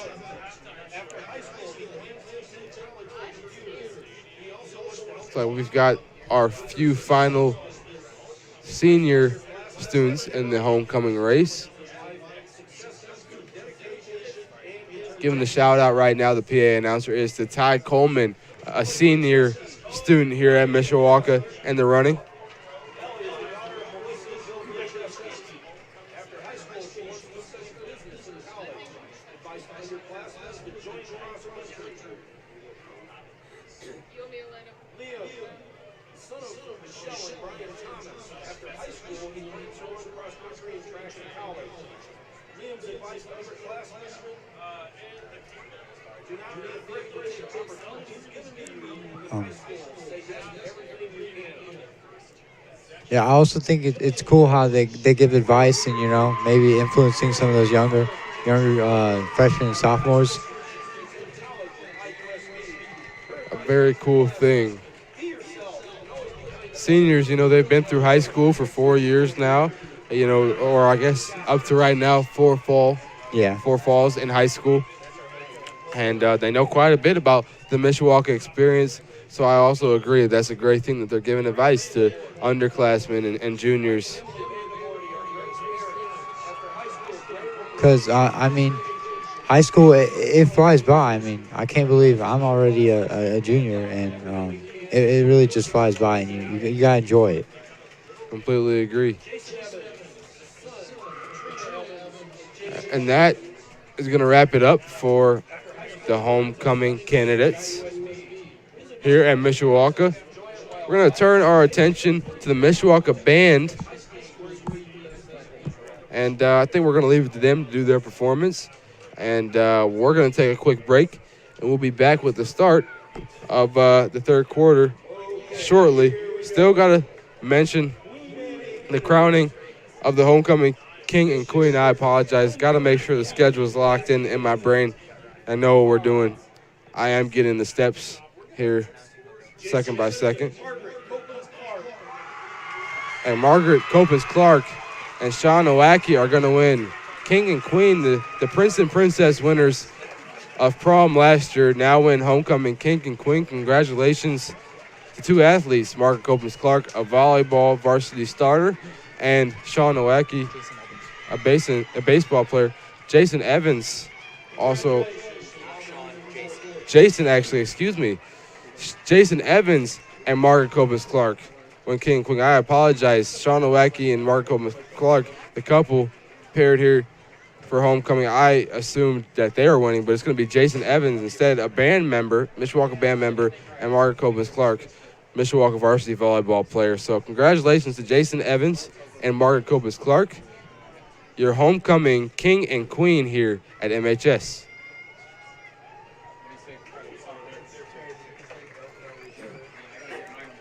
Evan, I bet being crowned homecoming king or queen has to be a pretty high honor and something you don't forget, you know, an intricate part of your high school experience. Yeah, I mean, it has to be a really good feeling and just a great experience overall. Can you tell Mr. Rundle that these kids can leave? Tell the homecoming court to leave. Thank you. And I believe that will be it, as the homecoming court king and queen have been announced. The homecoming court as a whole has been announced. And now I think it is the band's time to shine as they perform here. And we're going to stop talking for a while and come back with the third quarter and the second half of this matchup between the Northridge Raiders and Mishawaka Cavemen on the Mishawaka Network.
compete in the ISMA Festival Class competition.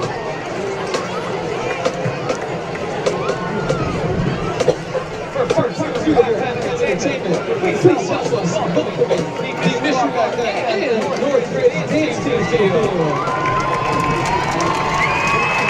These two dance teams are the feast take here last halftime show for you. Northridge and Mishawaka compete with each other during the competition season, and tonight they come together for collaboration.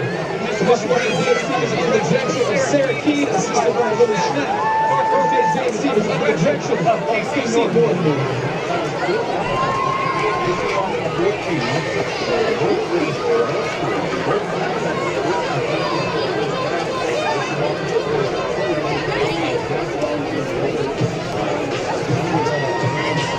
You got any volume on there?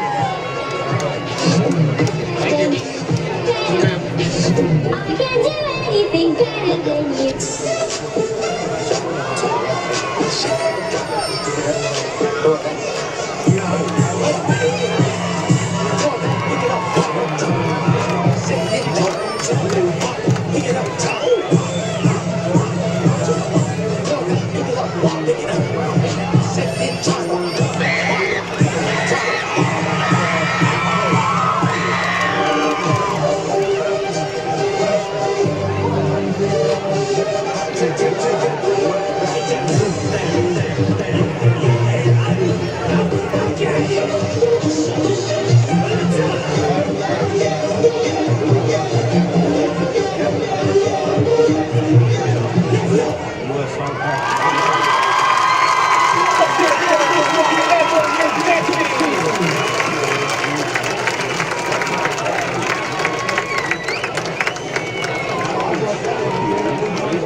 Get tickets out again. No one claimed the first ticket number. Pink ticket. Pink ticket. The new ticket number for $202. 776 836 776 836. If you have that number on a pink ticket, come to the north end of the press box. Win your $202.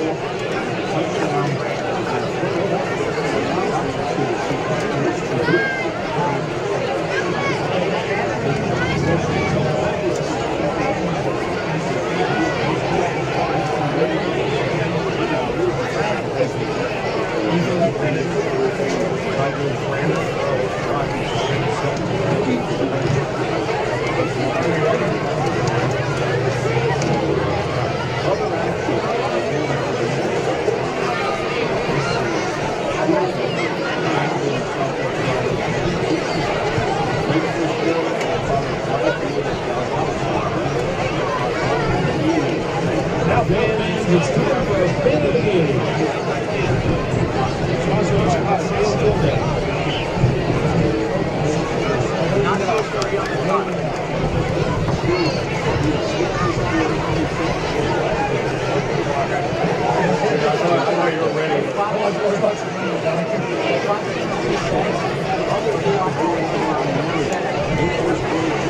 I wasn't watching the clock. I told me how to put on the seat.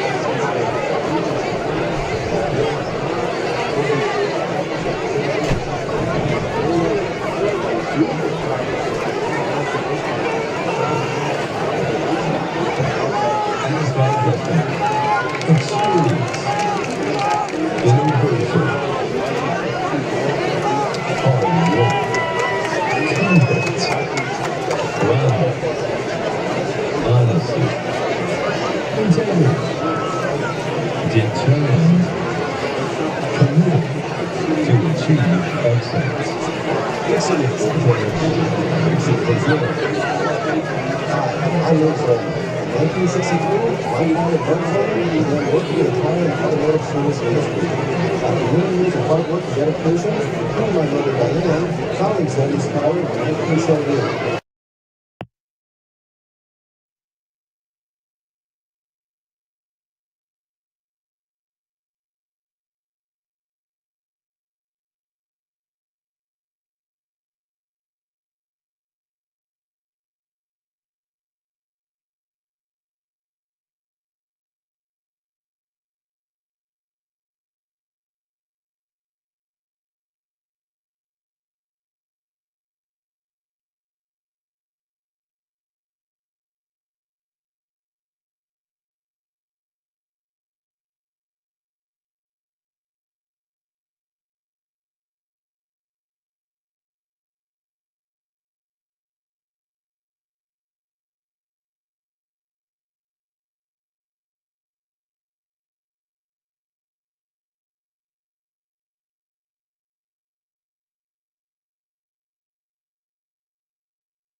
Welcome back to Steel Stadium. I'm Daniel Phillips alongside Evan Lynn. If you're just now joining us here during halftime, you have missed quite a bit. The Cavemen have scored 14 points so far. They have shut out the Northridge Raiders in that first half. So right now, the Northridge Raiders are not in a great position. They're down by 2 possessions. They need to make something happen here and score on the first drive. But the Cavemen are getting the ball back. Evan, we talked about many times before how crucial it is to get the ball back in the second half, because if you made mistakes in the first half, you get an opportunity to get the ball back first and correct those mistakes a little bit on that first drive. But now the Cavemen have the opportunity to go up by 3 scores, and that would be huge for them. Yeah, it's the game starting on defense in the beginning. You get the ball back, and when you're in a good position coming out of the first half, you know it's a great position to be in, and you do get to go up by 3 scores and really try to wrap up this game if you're in that position. We haven't much mentioned it yet, but we did mention it on the. We haven't mentioned it yet tonight, but we did mention it last week on Thursday at the volleyball game. But I want to mention it again. Thank you very much to Burton's Laundry for sponsoring us, the Mishawaka Network. We will be getting new shirts. Excuse me. Need to get back to speaking correctly. The halftime break is getting to me. They will be providing new shirts for us, the Mishawaka Network. We won't just be wearing the black network shirts they are used to seeing the past 2 years, but we'll have their logo on there as they are a great sponsor for us. Also, a shout out to our presenting sponsor, Forte Waterproofing. And a shout out to Bacon Brennan, who was just on your screen. I apologize, I didn't even see that. Fan of the game. Bacon Brennan is one of the section leaders, the student section leaders specifically, and he's always doing a good job at whether it's here or at the volleyball games. He's a section leader too, getting the crowd hype and ready to go. So shout out to Ethan Braniff for winning fan of the game. But anyway, Evan, we've got quite the game left. 2 possessions. I'm sure the Northridge Raiders aren't super glad about that. You don't want to be down by 2 possessions. Mm-hmm. That's a pretty big hole to be stuck in. But I believe that 2 possessions, that's where you're able to come back, right? Yeah. That's possible. Yeah. Once you get into 3, 4 possessions, that's when it becomes near impossible, right? Yeah. So the Raiders need to strike fast. Their defense, that fast front 7 we've been praising all game long, needs to, show perfection, basically, essentially. Their best effort on this drive, this opening drive of the second half for the Cavemen, get the ball back in the hands of Rumfeld and that offense, and they need to get to the red zone fast and score fast. That's what I think they need to do in order to get back into this game. Yeah. What are some things that you've seen, Evan, that the Northridge Raiders haven't been doing particularly well that they need to tighten up ASAP? I think they need to, even with the win, need to lean on the pass game. I mean, they've been throwing it kind of like screen passes and out to pitches to the side. I feel like they could push the ball downfield, especially because they're behind and kind of playing catch up here. So maybe throw deeper passes would be my advice for the Northridge Raiders. It does seem that the wind has died down slightly, but not a ton. It's still pretty windy out there. It's getting cool out there a little bit. The fall aspect of football is starting to strike in full force here as it's getting later and later into autumn. We're now closing out of September, Evan, so the fall sports are starting to wrap up, and we're going to get into winter sports here soon in the next month and a half to 2 months. But for now, while we've got fall sports, we got to make sure we enjoy it. Football is personally, well, actually, you know what? Football and volleyball are tied as my 2 favorite fall sports here that they offer at MHS. I love watching volleyball and I love watching football at any level.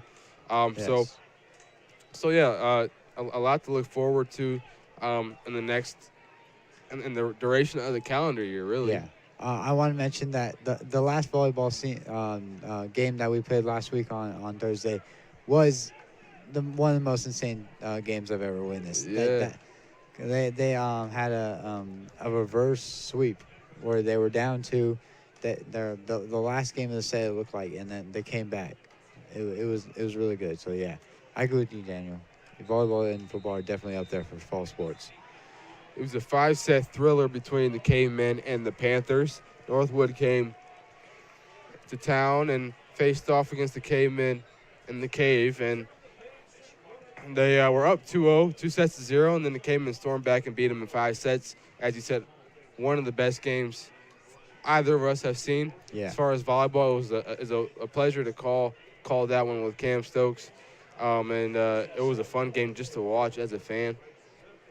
But anyway, let's kick back to football. Let's keep our focus here on this Northridge Mishawaka game as the first kick to get the second half underway is approaching. It's going to be an onside kick, and the Cavemen are going to recover that one there at the 51-yard line is where they'll set up shop. Or excuse me, 51-yard line. Man, I need to get back into it. Yeah. 49-yard line, their own 49-yard line. Yeah. Interesting play call by the Northridge Raider team, because onside kick, outside half, really didn't expect that. And unfortunately, they ended up getting it and giving the Cavemen huge field position, which is not what you want, because this offense has already been on fire, and making it easy for them to go up 3 scores would be pretty bad. I wasn't expecting the little squib kick either from Northridge, Evan. I mean, it's not exactly highly efficient.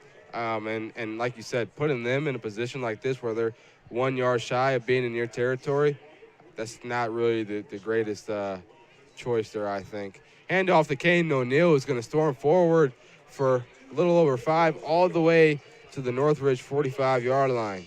Yeah, I mean, that was a great run by Caden O'Neill, but I feel like you also got to put a little faith in your defense, to get stops, because they did it one time so far. They got a good stop. So, yeah, great run by Caden O'Neill. Sets up 2nd and 5, and Cavemen start off the drive with a good run. Landon Snyder under center, communicating with Caden O'Neill and fixing his equipment. Jackson Snyder in motion. Landon Snyder will hand it off to Caden O'Neill, who will break some tackles, storm forward to the 43-yard line. Yeah, great run. Almost, making get another big chunk of yards, and getting 30 manageable, 32, and good starts to offense. Quick shout out to Cavemen football fan Isaac Delston. Saw him on my way back up here to the press box. Asked for a shout out. Ask and I shall deliver. Motion, Kane Smith. Handoff to Caden O'Neill, who's going to break loose. Stopped out of bounds around the 20-yard line. Caden O'Neill, a monstrous, electrifying run. Yeah, huge run by Caden O'Neill, able to break, get good yards after contact, break tackles, able to get to the outside, and almost go all the way home or to the touchdown. So huge play and really good job on this Caveman offense. Going up 3 scores here would be huge for momentum-wise and just the situation of the game.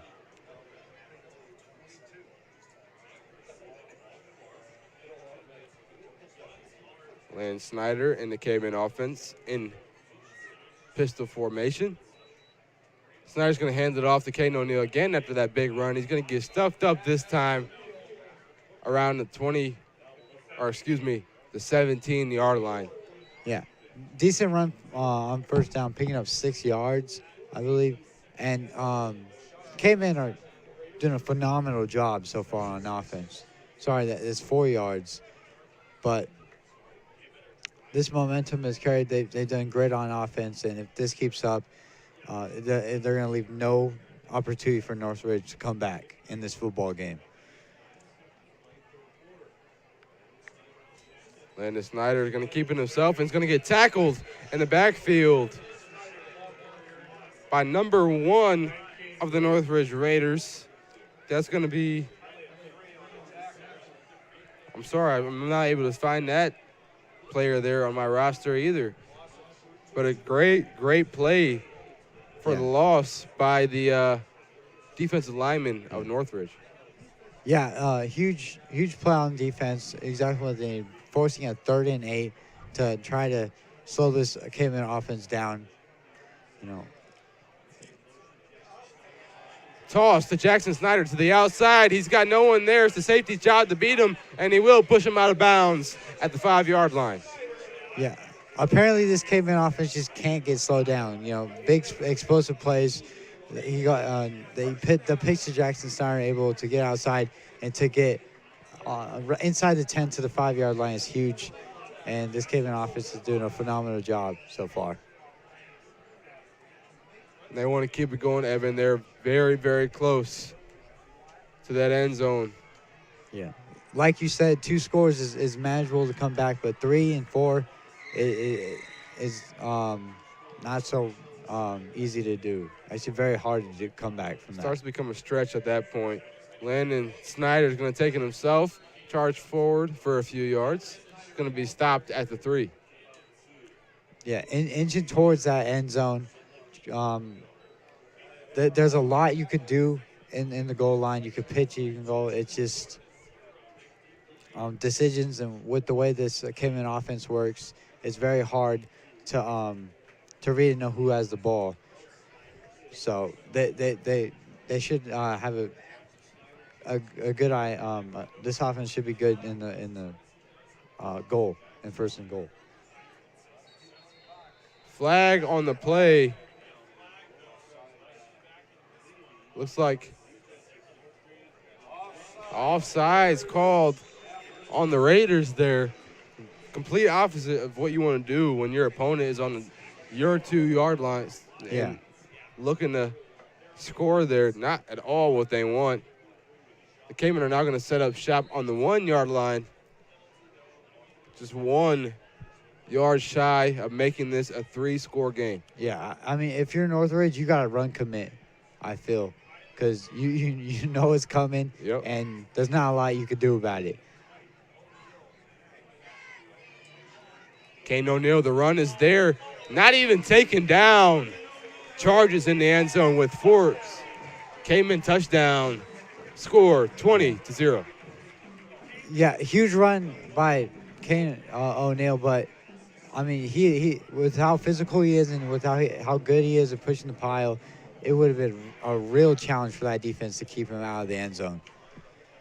And the Cavemen end up going up by 3 scores. Hopefully they could get this extra point to make it 21-0. Extra point. Awaits up and away and good. Blake Vandenberg, 3 for 3 today on extra points, and there is 7 minutes and 56 seconds remaining in this 3rd quarter contest between Mishawaka Cavemen and the Northridge Raiders. The Cavemen lead 21-0 here on the Mishawaka Network. Forte Waterproofing is celebrating over 60 years of satisfied customers. Experience, innovation, hard work, confidence, pride, honesty, integrity, determined, committed to achieve excellence. Fix it with Forte, fix it for good.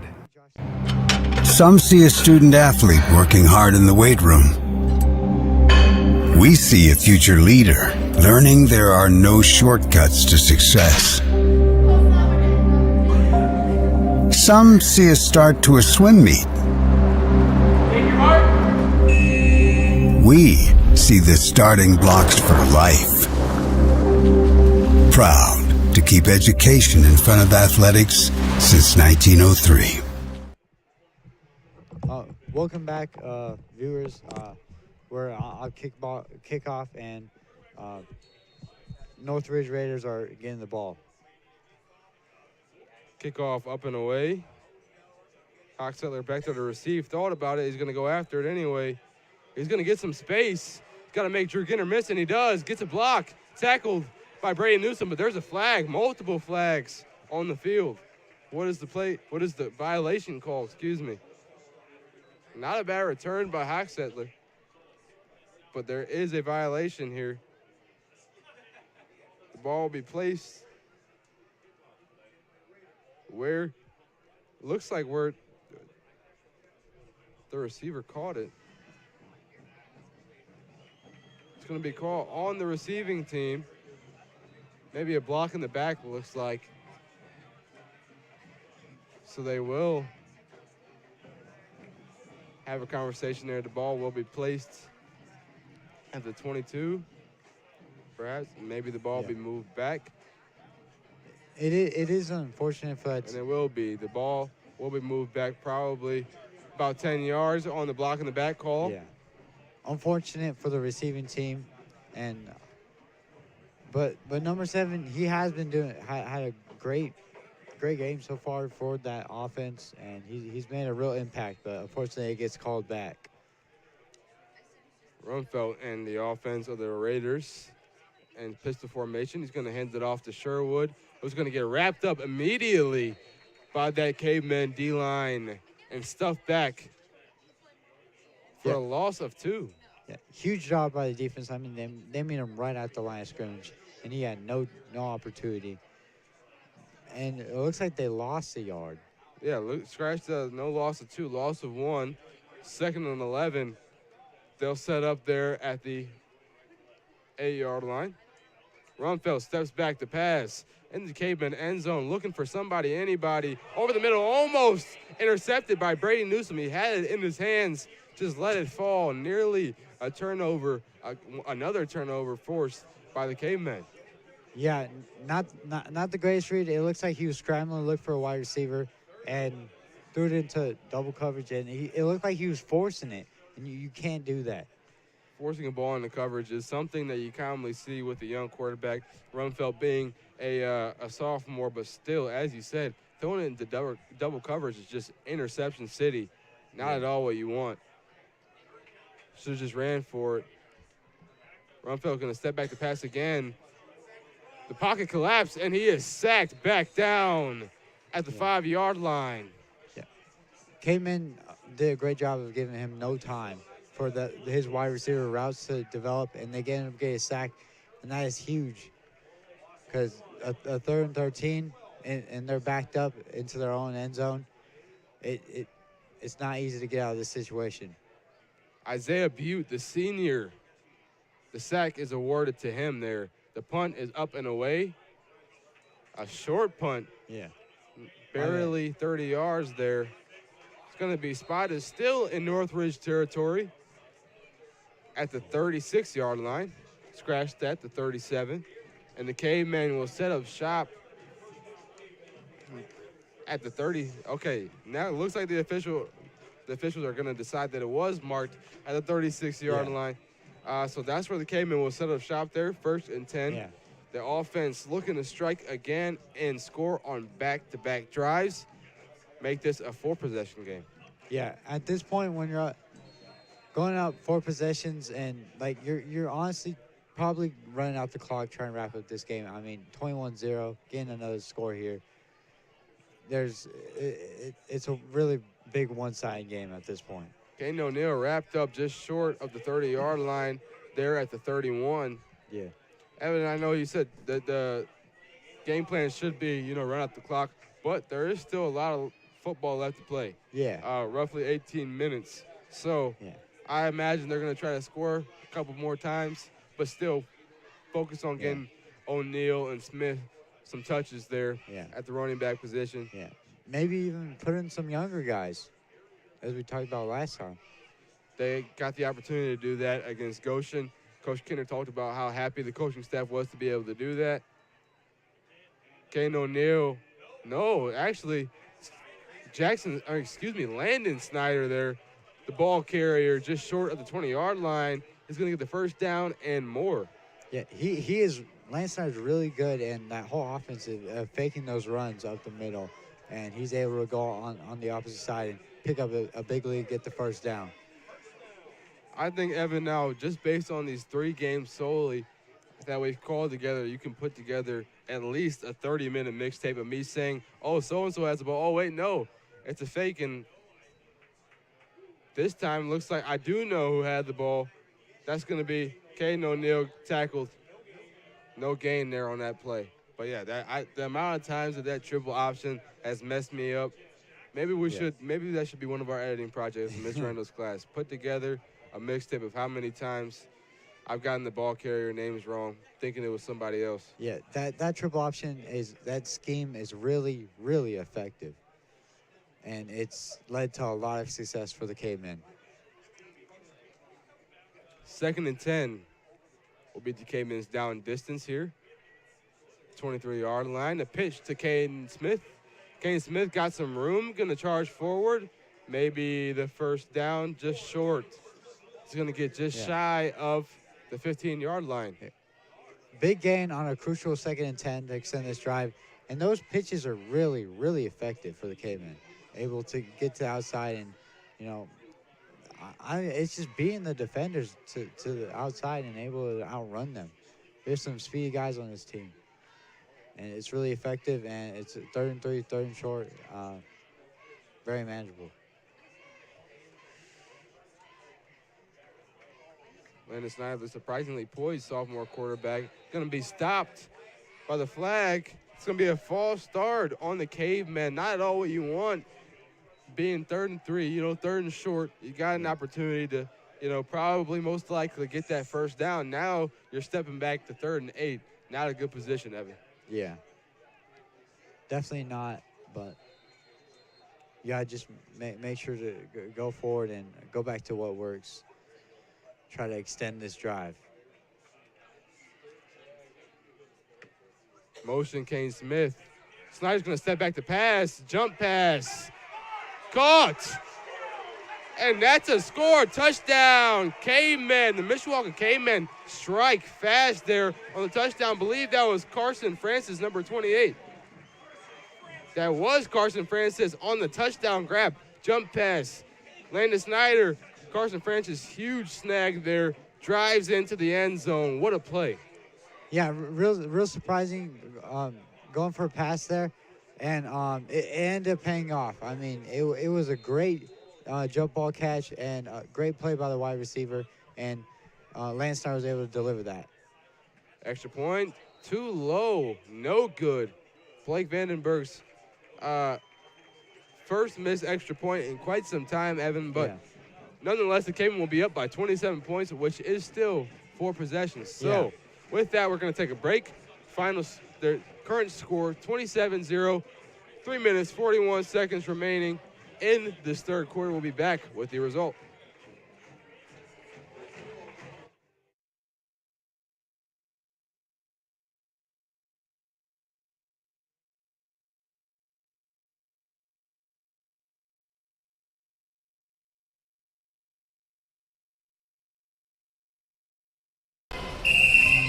Some see a student athlete working on a shot. We see a powerful lesson in persistence. Some see a student preparing for success on an exam. We see a student athlete preparing for success in life. Proud to keep education in front of athletics since 1903. Welcome back to Steel Stadium. If you're just joining us, the score is 27-0 with 3:41 remaining in the third quarter. The Northridge Raiders trying to avoid being shut out by the Cavemen here. Pretty far away from Middlebury. Looks like Blake Vandenberg is now back out to kick off for the Cavemen. Can't quite remember if he did that to start the half either for Northridge's first drive, but nonetheless, Hochstetler is going to receive and return for the Northridge Raiders. Stopped around the 25-yard line where the Northridge Raiders will set up shop. This offense needs to get something going. They've been, they've taken a few trips to the red zone and not gotten the job done. They've been stopped by the fourth down and they get, stopped, turnover on downs, or something happens that's catastrophic for that offense, and they've yet to score. Yeah, you got to give big props to this Mishawaka Caveman defense. I mean, they are really good at stopping big yards on early downs and making them attempt those fourth and third downs. And they have been struggling, and let's see if they could get something going. Rumfeld, handoff to Sherwood, who's going to get tripped up and land around the 33-yard line for a gain of about 5. Yeah, good run. I don't see. It's interesting to lean on the run game. I mean, it has been working, but also you're kind of against time here. So maybe the run game isn't the best thing to lean on. You know, I imagine, you know, passes and would be preferred. Handoff to Sherwood up the middle. He's going to dive for that first down marker. He will be short. Yeah. Another run. They are inching close to that first down. So, you know, whatever extends the drive. And I feel like you got to focus on scoring your first touchdown. 3rd and very short here for the Raiders. 3rd down is the money down where you make big plays and impactful plays here. Northridge needs a lot of them. Here at the 36-yard line, 3rd and 1, direct snap, Wildcat to Sherwood. He's going to dive for the first down, and he will convert it. The chains will move, and Northridge line up in Wildcat formation. That's something we see a lot in high school football. Snap directly to Sherwood, run up the middle, and they get the first down. Yeah, really good play call, really good play, executed good, and get the first down. Down 4 scores, you know, just trying to shorten that lead. Rumfield steps back to pass. Almost intercepted by Walker Hahn. He's slamming the ground, knowing that was his opportunity there. He had it, just didn't attack on it quite the right way. Couldn't get it done. Not the greatest pass. Yeah. By Rumfield. They are really fortunate for that not ending up in a pick. Because that caveman defense, that secondary is doing a pretty good job, not making it easy, and the wind has not made it easy on passing. So the Northridge Raiders are in a tough position to be in late in this game. 2nd and 10, 1:56 remaining in this 3rd quarter. Rumfield going to hand it off to James. James breaking some tackles, broken down at the 42-yard line, the caveman 42-yard line. He's going to cross the midfield stripe. A big run there for Parker James. Huge run. I mean, you have not seen a lot of big runs break from Northridge, but that is definitely good for momentum, and he's able to break a couple tackles. And the cavemen have been doing good job at tackling so far this game. So definitely a good effort by the running back. 2 wide receivers on each side, or 1 wide receiver on each side of Rumfield. He's going to step back to pass, go for one of them. Hochstetler broken up by Walker Hahn. Yeah. No good on the pass attempt there, incomplete. It was decent coverage, but there was a little bit of separation. I feel like he got a little underthrown, but it is what it is, you know. Yeah, move on, push the ball down forward. Another pass wouldn't be the worst idea. In the words of the great Randy Moss, if you touch the ball as a receiver, it is catchable. He touched the ball, he didn't catch it. Walker Hahn made the play. Going to be a timeout there called, and we're going to take a quick timeout as well. Be back more with some Mishawaka Caveman football here on the Mishawaka Network. Some see a student athlete working on a shot. We see a powerful lesson in persistence. Some see a student preparing for success on an exam. We see a student athlete preparing for success in life. Proud to keep education in front of athletics since 1903. Some see a student athlete working hard in the weight room. We see a future leader learning there are no shortcuts to success. Some see a start to a swim meet.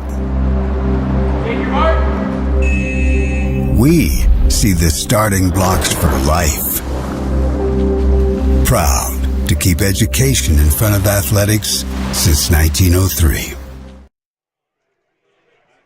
We're at a timeout there due to the injury of Walker Hahn. Rumfeld's going to hand it off to James. James got some space, going to be drugged down by Brady Newsom. Wow, what a tackle there at about the 40-yard line. Huge play on Mishawaka caveman defense. They're not making it easy on this Northridge offense. 3rd and 7. It is 3rd down, like Daniel said, the money down. Let's see if they can make something happen here. Walker Hahn, a really, really good corner for the cavemen. Now down, he was able to walk off the field. He was helped by our trainer, Hannah Hess. Hopefully, he'll be back in soon.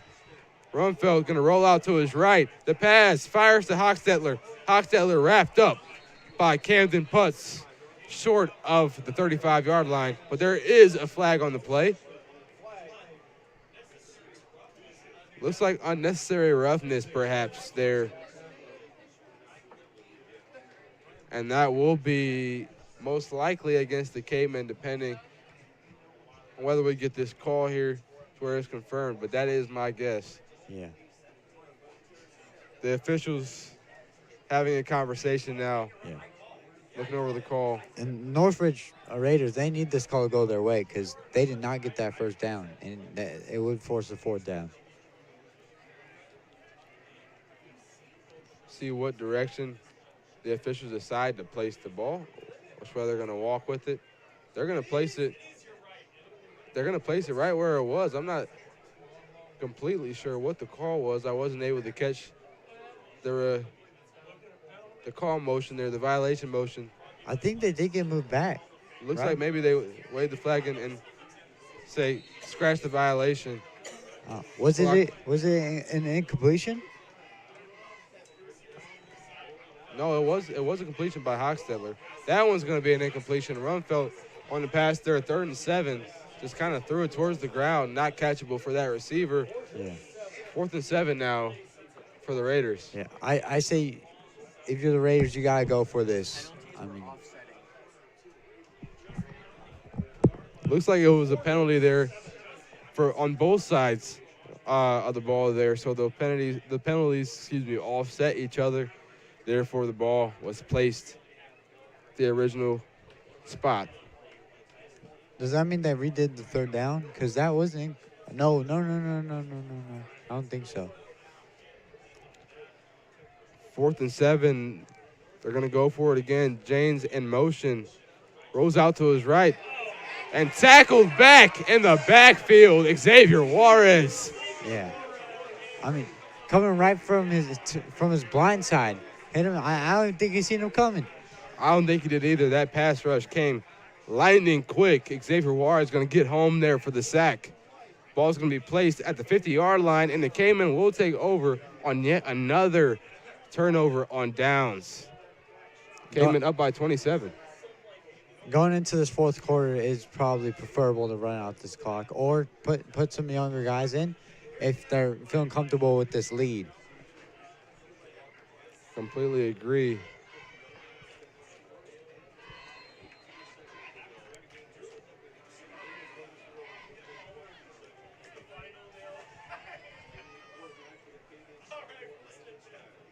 Landon Snyder tosses it to Kane Smith. Makes a man miss. Falls past the 45-yard line near the 40. Yeah, good job by Kane Smith getting that toss outside, making that guy miss. We're going to take an injury timeout. We've got a Northridge man on the field, not able to get up. We're going to take a break and let the trainers do what they do best and treat this player here. Be back soon. Some see a student athlete working on a shot. We see a powerful lesson in persistence. Some see a student preparing for success on an exam. We see a student athlete preparing for success in life. Some see a student athlete working hard in the weight room. We see a future leader learning there are no shortcuts to success. Some see a start to a swim meet. We see the starting blocks for life. Proud to keep education in front of athletics since 1903. Forte Waterproofing is celebrating over 60 years of satisfied customers. Experience, innovation, hard work, confidence, pride, honesty, integrity, determined, committed to achieve excellence. Fix it with Forte, fix it for good. Some see a student athlete working hard in the weight room. We see a future leader learning there are no shortcuts to success. Some see a start to a swim meet. We see the starting blocks for life. Proud to keep education in front of athletics since 19. Some see a student athlete working on a shot. We see a powerful lesson in persistence. Some see a student preparing for success on an exam. We see a student athlete preparing for success in life. Proud to keep education in front of athletics since 1903. Welcome back to Steel Stadium. That's Cannon Fuller there, who was injured on the ground there of Northridge. Trainers Hannah Hess and others going out there on the field, helping them out. We really love our trainers. They do a great job. They help our athletes stay healthy. Clock will continue to run. Quick shout out to our sponsors, Forte Waterproofing and Burton's Laundry. Thank you very much for making the Mishawaka Network possible. They are the reason why we were able to make these live streams free for you guys and make these live streams in general. The reason we're able to live stream these sporting events across Mishawaka for you. Thank you very much to Forte Waterproofing and Burton's Laundry. And a quick shout out to our own Mishawaka Network photographer, Cam Stokes, always doing a great job. Check out her pictures on the Caveman Athletics website and her Instagram account, Cam Stokes Photography. Make sure to check that out. She does an amazing job. It looks like we are going into the fourth quarter, so the teams will be switching sides for that, the last quarter of this game. And it has been a one-side affair. We did see the clock did run. The officials gave the signal, and then we go into the fourth quarter now. 12 minutes remaining as we turn to Chapter 4 of this contest here, the final chapter here. Unless the Northridge Raiders pull out the impossible nearly comeback and tie it up when we go into overtime. I don't know. I'm not saying it's going to happen. Just putting the idea out there. It would have to be a lot of good and a lot of mess-ups for the Cavemen. Like it can't happen, but a lot would have to go their way. Yeah, a lot of mistakes will have to be made by this Caveman offense that's been nearly perfect here. And putting in younger guys is one of those things where you're kind of underestimating them. So. And the snap going to hand it off to Caden O'Neill, who's going to get stuffed up by that D-line, but he will get the first down and move those chains. Yeah, at this point, running the ball, any run at this point is good for the Cayman to kill that clock. So, Cayman looking to wrap up this game, maybe go up by 5 scores. And because why not? People like offense. Our fans like offense. They do. Offense draws a lot of attention. Yep.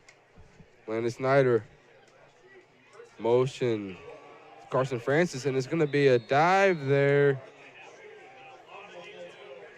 It's going to be a fumble, and Northridge is going to take possession. They're going to take control of that football there on the fumble recovery. Wow. Yeah, talking about things going their way.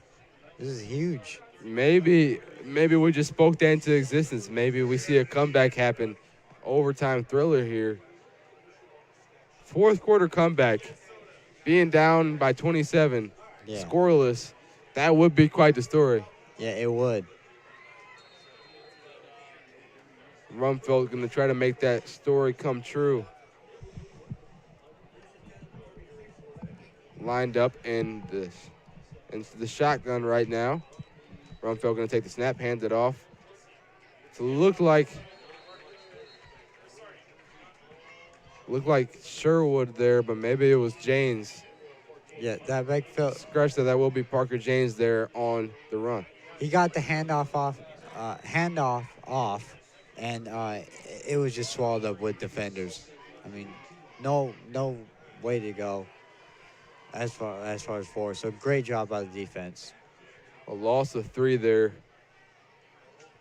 Carson Rumfeld going to take the snap, step back to pass, fires off to James. James who make the catch, stuffed up by 3 Caveman defenders in Drew Ginter, Brady Newsome, and Camden Putz there around the 43-yard line. Yeah, great catch, and great tackle by the defense. But he was open. I mean, he had linebacker in coverage, and he hit a little corner route to the outside. And great catch and pass. You haven't seen too much of that this game, but the Northridge passing game has been all but efficient so far. Maybe looking to change that there with that nice little gain of 10. 3rd and 3. James in motion. Rumfeld going to hand it off to Sherwood. Sherwood stuffed up by Jackson Snyder in the backfield. 4th and 3, no gain on the play. I think they were hoping to pick up a couple yards, but they ended up only getting 1 with that run, and it's 4th and 2. So I mean, you gotta give credit to this defense keeping the shutout. I mean, they're pitching a shutout. They're doing a great job and making it hard. I stand corrected. They will gain 1 yard on that run. Step back to pass. Rumfeld there. Brady Newsome there on the coverage. Tight coverage there by Brady Newsome. Yeah, amazing coverage. I mean, I wouldn't call that wide receiver open. He was getting, and that ball was thrown out to the sideline, getting a turnover. That defense getting the ball back in the hands of the offense. Cavemen have been playing really good football on both sides of the ball, and that's what's helped them win games all season. So many turnovers on downs committed by the Northridge Raiders, making it less and less likely that we will see that huge comeback that we were just talking about, Evan. I think they punted 1 time this game.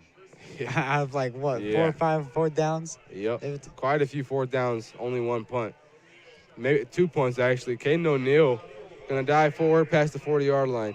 And from what I've seen, Evan, their punter is also their quarterback. Really? So as he's punting the ball, he's thinking, man, another 4th down. So maybe he just doesn't like punting. Yeah. And they've been kind of catching up this whole time, so it makes sense why they've been aggressive. Actually, they were aggressive on the first drive, too, so. They were. Maybe that's just their play style, kind of. And then maybe that's a downfall on their part.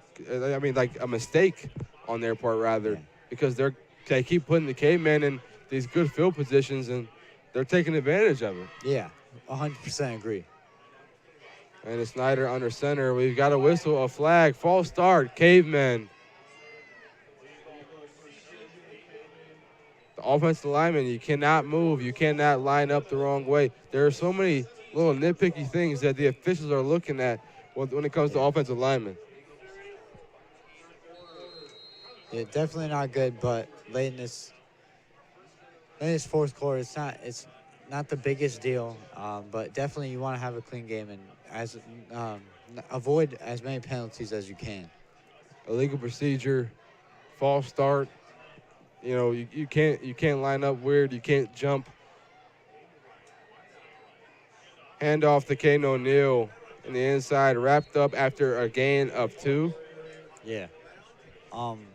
at this point, I feel like that defense is pretty run committed, and because the Cavemen are probably trying to run out this clock.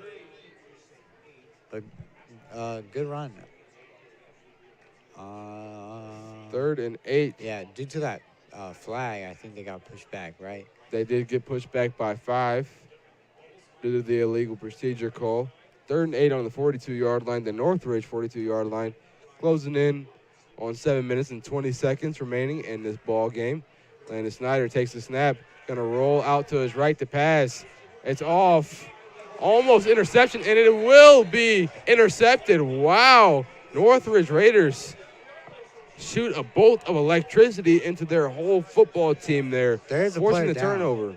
There's a player down for Northridge. And I need to see that there, yeah, Evan. That lineman looks like they're down. For Northridge, we're going to take a break, let the trainers do their job. Be back soon here on the Mishawaka Network. Some see a student athlete working hard in the weight room. We see a future leader learning there are no shortcuts to success. Some see a start to a swim meet. We see the starting blocks for life. Proud to keep education in front of athletics since 1903. Some see a student athlete working on a shot. We see a powerful lesson in persistence. Some see a student preparing for success on an exam. We see a student athlete preparing for success in life. Proud to keep education in front of athletics since 1903. Welcome back. Look like that 6-foot senior of Northridge is going to be able to walk off the field there with the help of trainers. And Walker Hines, speaking of somebody who was injured, Walker Hines is back on the field now. Looks like he's feeling good. He's moving good. Huge impact corner for the Cavemen. But that interception, wild athletic play, Evan. I mean, this Northridge defense hasn't been terrible this game. They've actually did a decent job. Rumfeld to Hochstelter for the first down there. Good catch, good throw. Yeah, really, really good passing play. Good route, good catching. He got the first down after it. Looks like he actually was short. They're going to call a 2nd and 1 there. Okay. Nearly got past the first down marker, just not quite. Yeah, it really looked like he did. Oh, never mind. They're going to change it there. They are going to say, was a first down. We were right the first time. Okay. Yeah. Maybe the officials just need to, like, keep an earpiece in, listen to our broadcast, because seems like we're making the right call. No, I'm just kidding. Officials way more accurate than us. Rumfeld, the snap, handoff to James. James gets tripped up, but not after diving past the 40-yard line and getting a little bit more after that. Yeah, good run. It seems this offense is a little bit more alive coming off that big turnover by their defense. You know, the defense hasn't put the offense in a couple good positions, and it's time they take advantage of that. 2nd and 4 looks like it will be for the Raiders here. Rumfeld communicating with his head coach on what the play call will be here. After that interception, you got to imagine there's a lot of momentum on that Northridge sideline. Yeah. And they're going to move the chains forward here. Not sure why. 15-yard penalty looks like. Yeah. That's what it looks like by how far they're moving the chains on the Cavemen. I apologize. I was not able to catch that call. But nonetheless, the Raiders will set up at the 42-yard line, the Cavemen 42-yard line here, and pretty good field position. After that penalty, Rumfeld throws it to Hochstelter, I believe, for the catch. Nearly a first down. Yeah. Similar route. He's doing a great job at getting open, creating space, and making these easy passes, easy slants. And so far this drive, the pass has been pretty effective. You know, we're seeing why they have a good pass attack. The Raiders now at the 33-yard line, closing in on that red zone. Rumfeld going to hand it off to James. James going to try to power through that Mishawaka defense. Gets past the 30 to the 29. Good run by the offense, picking up the first down. But as they get close to the end zone, it only gets harder for this offense, as the Cavemen have been played really good once the offense, their opponent team gets in goal. They've had pretty good red zone defense for the Cavemen. So it's not going to be easy for this Northridge offense to score. Rumfeld shotgun. Going to take the snap, step back to pass. Rolling right. Camden Putz is there, and he's going to toss it over there to his receiver, number 81, Northridge. And Brady Newsom's going to make the tackle there on that play. Not much of a gain there. Huge play by the defense, able to put pressure on the quarterback and to tackle that wide receiver, make sure he doesn't get any yards after the catch. That's why they get a gain of 5 there. Probably could have been more, like you said, if Brady Newsom hadn't eliminated their yards after catch opportunity. Just tackles down 81 the second he sees him. Second he catches the ball. Rumfeld going to step back, roll out to the left himself, dive, and he's going to be stopped at the 15-yard line. What a run there by Carson Rumfeld.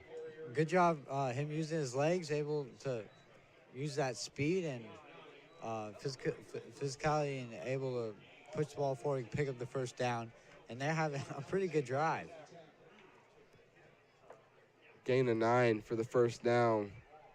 They will set up at the Cavemen 15-yard line. Now in red zone, Evan, they have to strike here. They've been multiple times here where they've given it up in the red zone in scoring position. They cannot do that here if they want to get on the scoreboard. What a catch by number 13 of Northridge. Wow. What a snag by Hayden Gorball. It's going to set the Northridge Raiders there at the 6-yard line. Yeah, cut right through that middle of the field. You look open, big space in between those linebackers and under the safety. So great catch and great play call. Great read by the quarterback. Rumfeld hands it off to James, who's going to dive for as much as he can. He's going to be stopped around the 2-yard line. Makes that the 3. Yeah, it looks like the ball's on the 6, the 3 you said, and first and goal. It looks like this offense is going to make an attempt late in the game to score some points. So it isn't a complete shutout. Closing in on the 3-minute mark here in the fourth quarter. Handoff. James going to roll in for the touchdown. The Northridge Raiders say, we're not getting shut out today here. They strike on the scoreboard here for the first time of the game. Man, do they show up late to the party, man. They score their first touchdown with 2 minutes and 55 seconds remaining in the game. But, hey, at least you're on the scoreboard. Yeah, able to use that momentum from the defense. Like I said, the defense had their ups and had an impact in this game, and able to get on the scoreboard. The kick is up and good. The extra point for the Raiders. Yeah, game points, boost some moral. You're actually, not completely failure on offense. 2:55 to play. They came in lead by 20 points. Fourth quarter nearly over. Score 27-7. We'll be back with the remainings of this fourth quarter in the contest between the Northridge Raiders and the Mishawaka Cavemen here on the Mishawaka Network. Some see a student athlete working on a shot. We see a powerful lesson in persistence. Some see a student preparing for success on an exam. We see a student athlete preparing for success in life. Some see a student athlete working hard in the weight room. We see a future leader learning there are no shortcuts to success. Some see a start to a swim meet. We see the starting blocks for life. Proud to keep education in front of athletics since 1903. Welcome back to Steel Stadium as the Northridge Raiders will kick it off to the receiving team, the Mishawaka Cavemen, after scoring their first points of the game. Scoring their first points in the best way possible in a touchdown and a successful extra point. Brady Newsom's going to go back, receive that kickoff there, and just nail it at the 15-yard line. After the Cavemen seen that the Northridge Rays are able to score some points, maybe, ending this game, you don't want any chance to come back. So playing it safe wouldn't be a bad decision for the Cavemen here. Yeah, I imagine they'll just run the clock out, keep running the ball. Yeah. They have the backs to do it, to get those first downs if they need to, when they need to. They definitely have the run game to run this game clock out. And celebrate a big win at home, at homecoming. It does appear that the Cavemen will indeed win their homecoming matchup against the Northridge Raiders. Yeah. Landon Snyder under center. His brother in motion is going to hand it off to Kane Smith. It's going to be tackled there. Yeah. Excuse me, no, that's going to be Will Mason. Somebody who takes mass media with us with Mr. Rendell. Yeah. Will Mason, the junior fullback, getting some touches here late into this Northridge Mishawaka game. Pretty good run on first down. Pick up a couple yards. A gain of 7 there, setting up the Cavemen second and third. That's more than a couple yards. It's almost forced down. So. We do have some backups here in the game. Yeah, always good to see. Kane Smith in motion. Landon Snyder going to keep it himself, but he's going to get taken down behind the line of scrimmage, I believe, for a loss. You think, is the starting O-line out there? You think they have some backups on the O-line? I haven't noticed it much, but. I am not quite sure. Okay. I don't believe Lucas DeWilkins is in number 74, the guard. So maybe there are a few backup guys in there. Looks like maybe Manny Rodriguez at center. I'm not sure. But looks like they are getting a few young guys in here on the offensive side. 3rd and 5, minute 23 left. Toss. The sweep to Kane Smith. He's tripped up, but not after reaching the first down marker and more. Oh, yeah. Kane Smith moving the chains, and it looks like actually, Evan, that is not going to be Manny Rodriguez. I apologize. Number 69 of the Cavemen. Believe that offensive line unit is somewhat JV players and somewhat varsity. Well, that first down should seal the game. I mean, they have a minute left, and I'm not sure how many timeouts, but both teams have 3 timeouts remaining. Neither have used one in the second half. I believe they'll let the clock run out as much as they can. Yeah, and wrap up this game. Landon Snyder will probably kneel it and put this one in the books. Victory formation for the Cavemen. Landon Snyder's going to kneel it. Probably the best feeling for not only starting quarterback for an offense for a team, but for a head coach, I imagine. Yeah. You get out at home undefeated to this point. Exactly where you want to be. Yeah. The Cavemen, they escape this game against the Northridge Raiders. Escape is not even the word. They get through this one, winning by 20. Final score, 27-7. They're undefeated at home, 3-0. Huge win. Progressed to 5-1 in the season, and Cavemen have done a great job. And that's going to do it, I believe. Final score, Cavemen 27, Northridge 7. The Mishawaka Cavemen win their homecoming game of the year by 20 points. And that's going to wrap it up, I believe, unless you have anything else to say, Evan. No, but just congratulations to the Cavemen. Thank you very much for listening. This has been the matchup between the Mishawaka Cavemen and the Northridge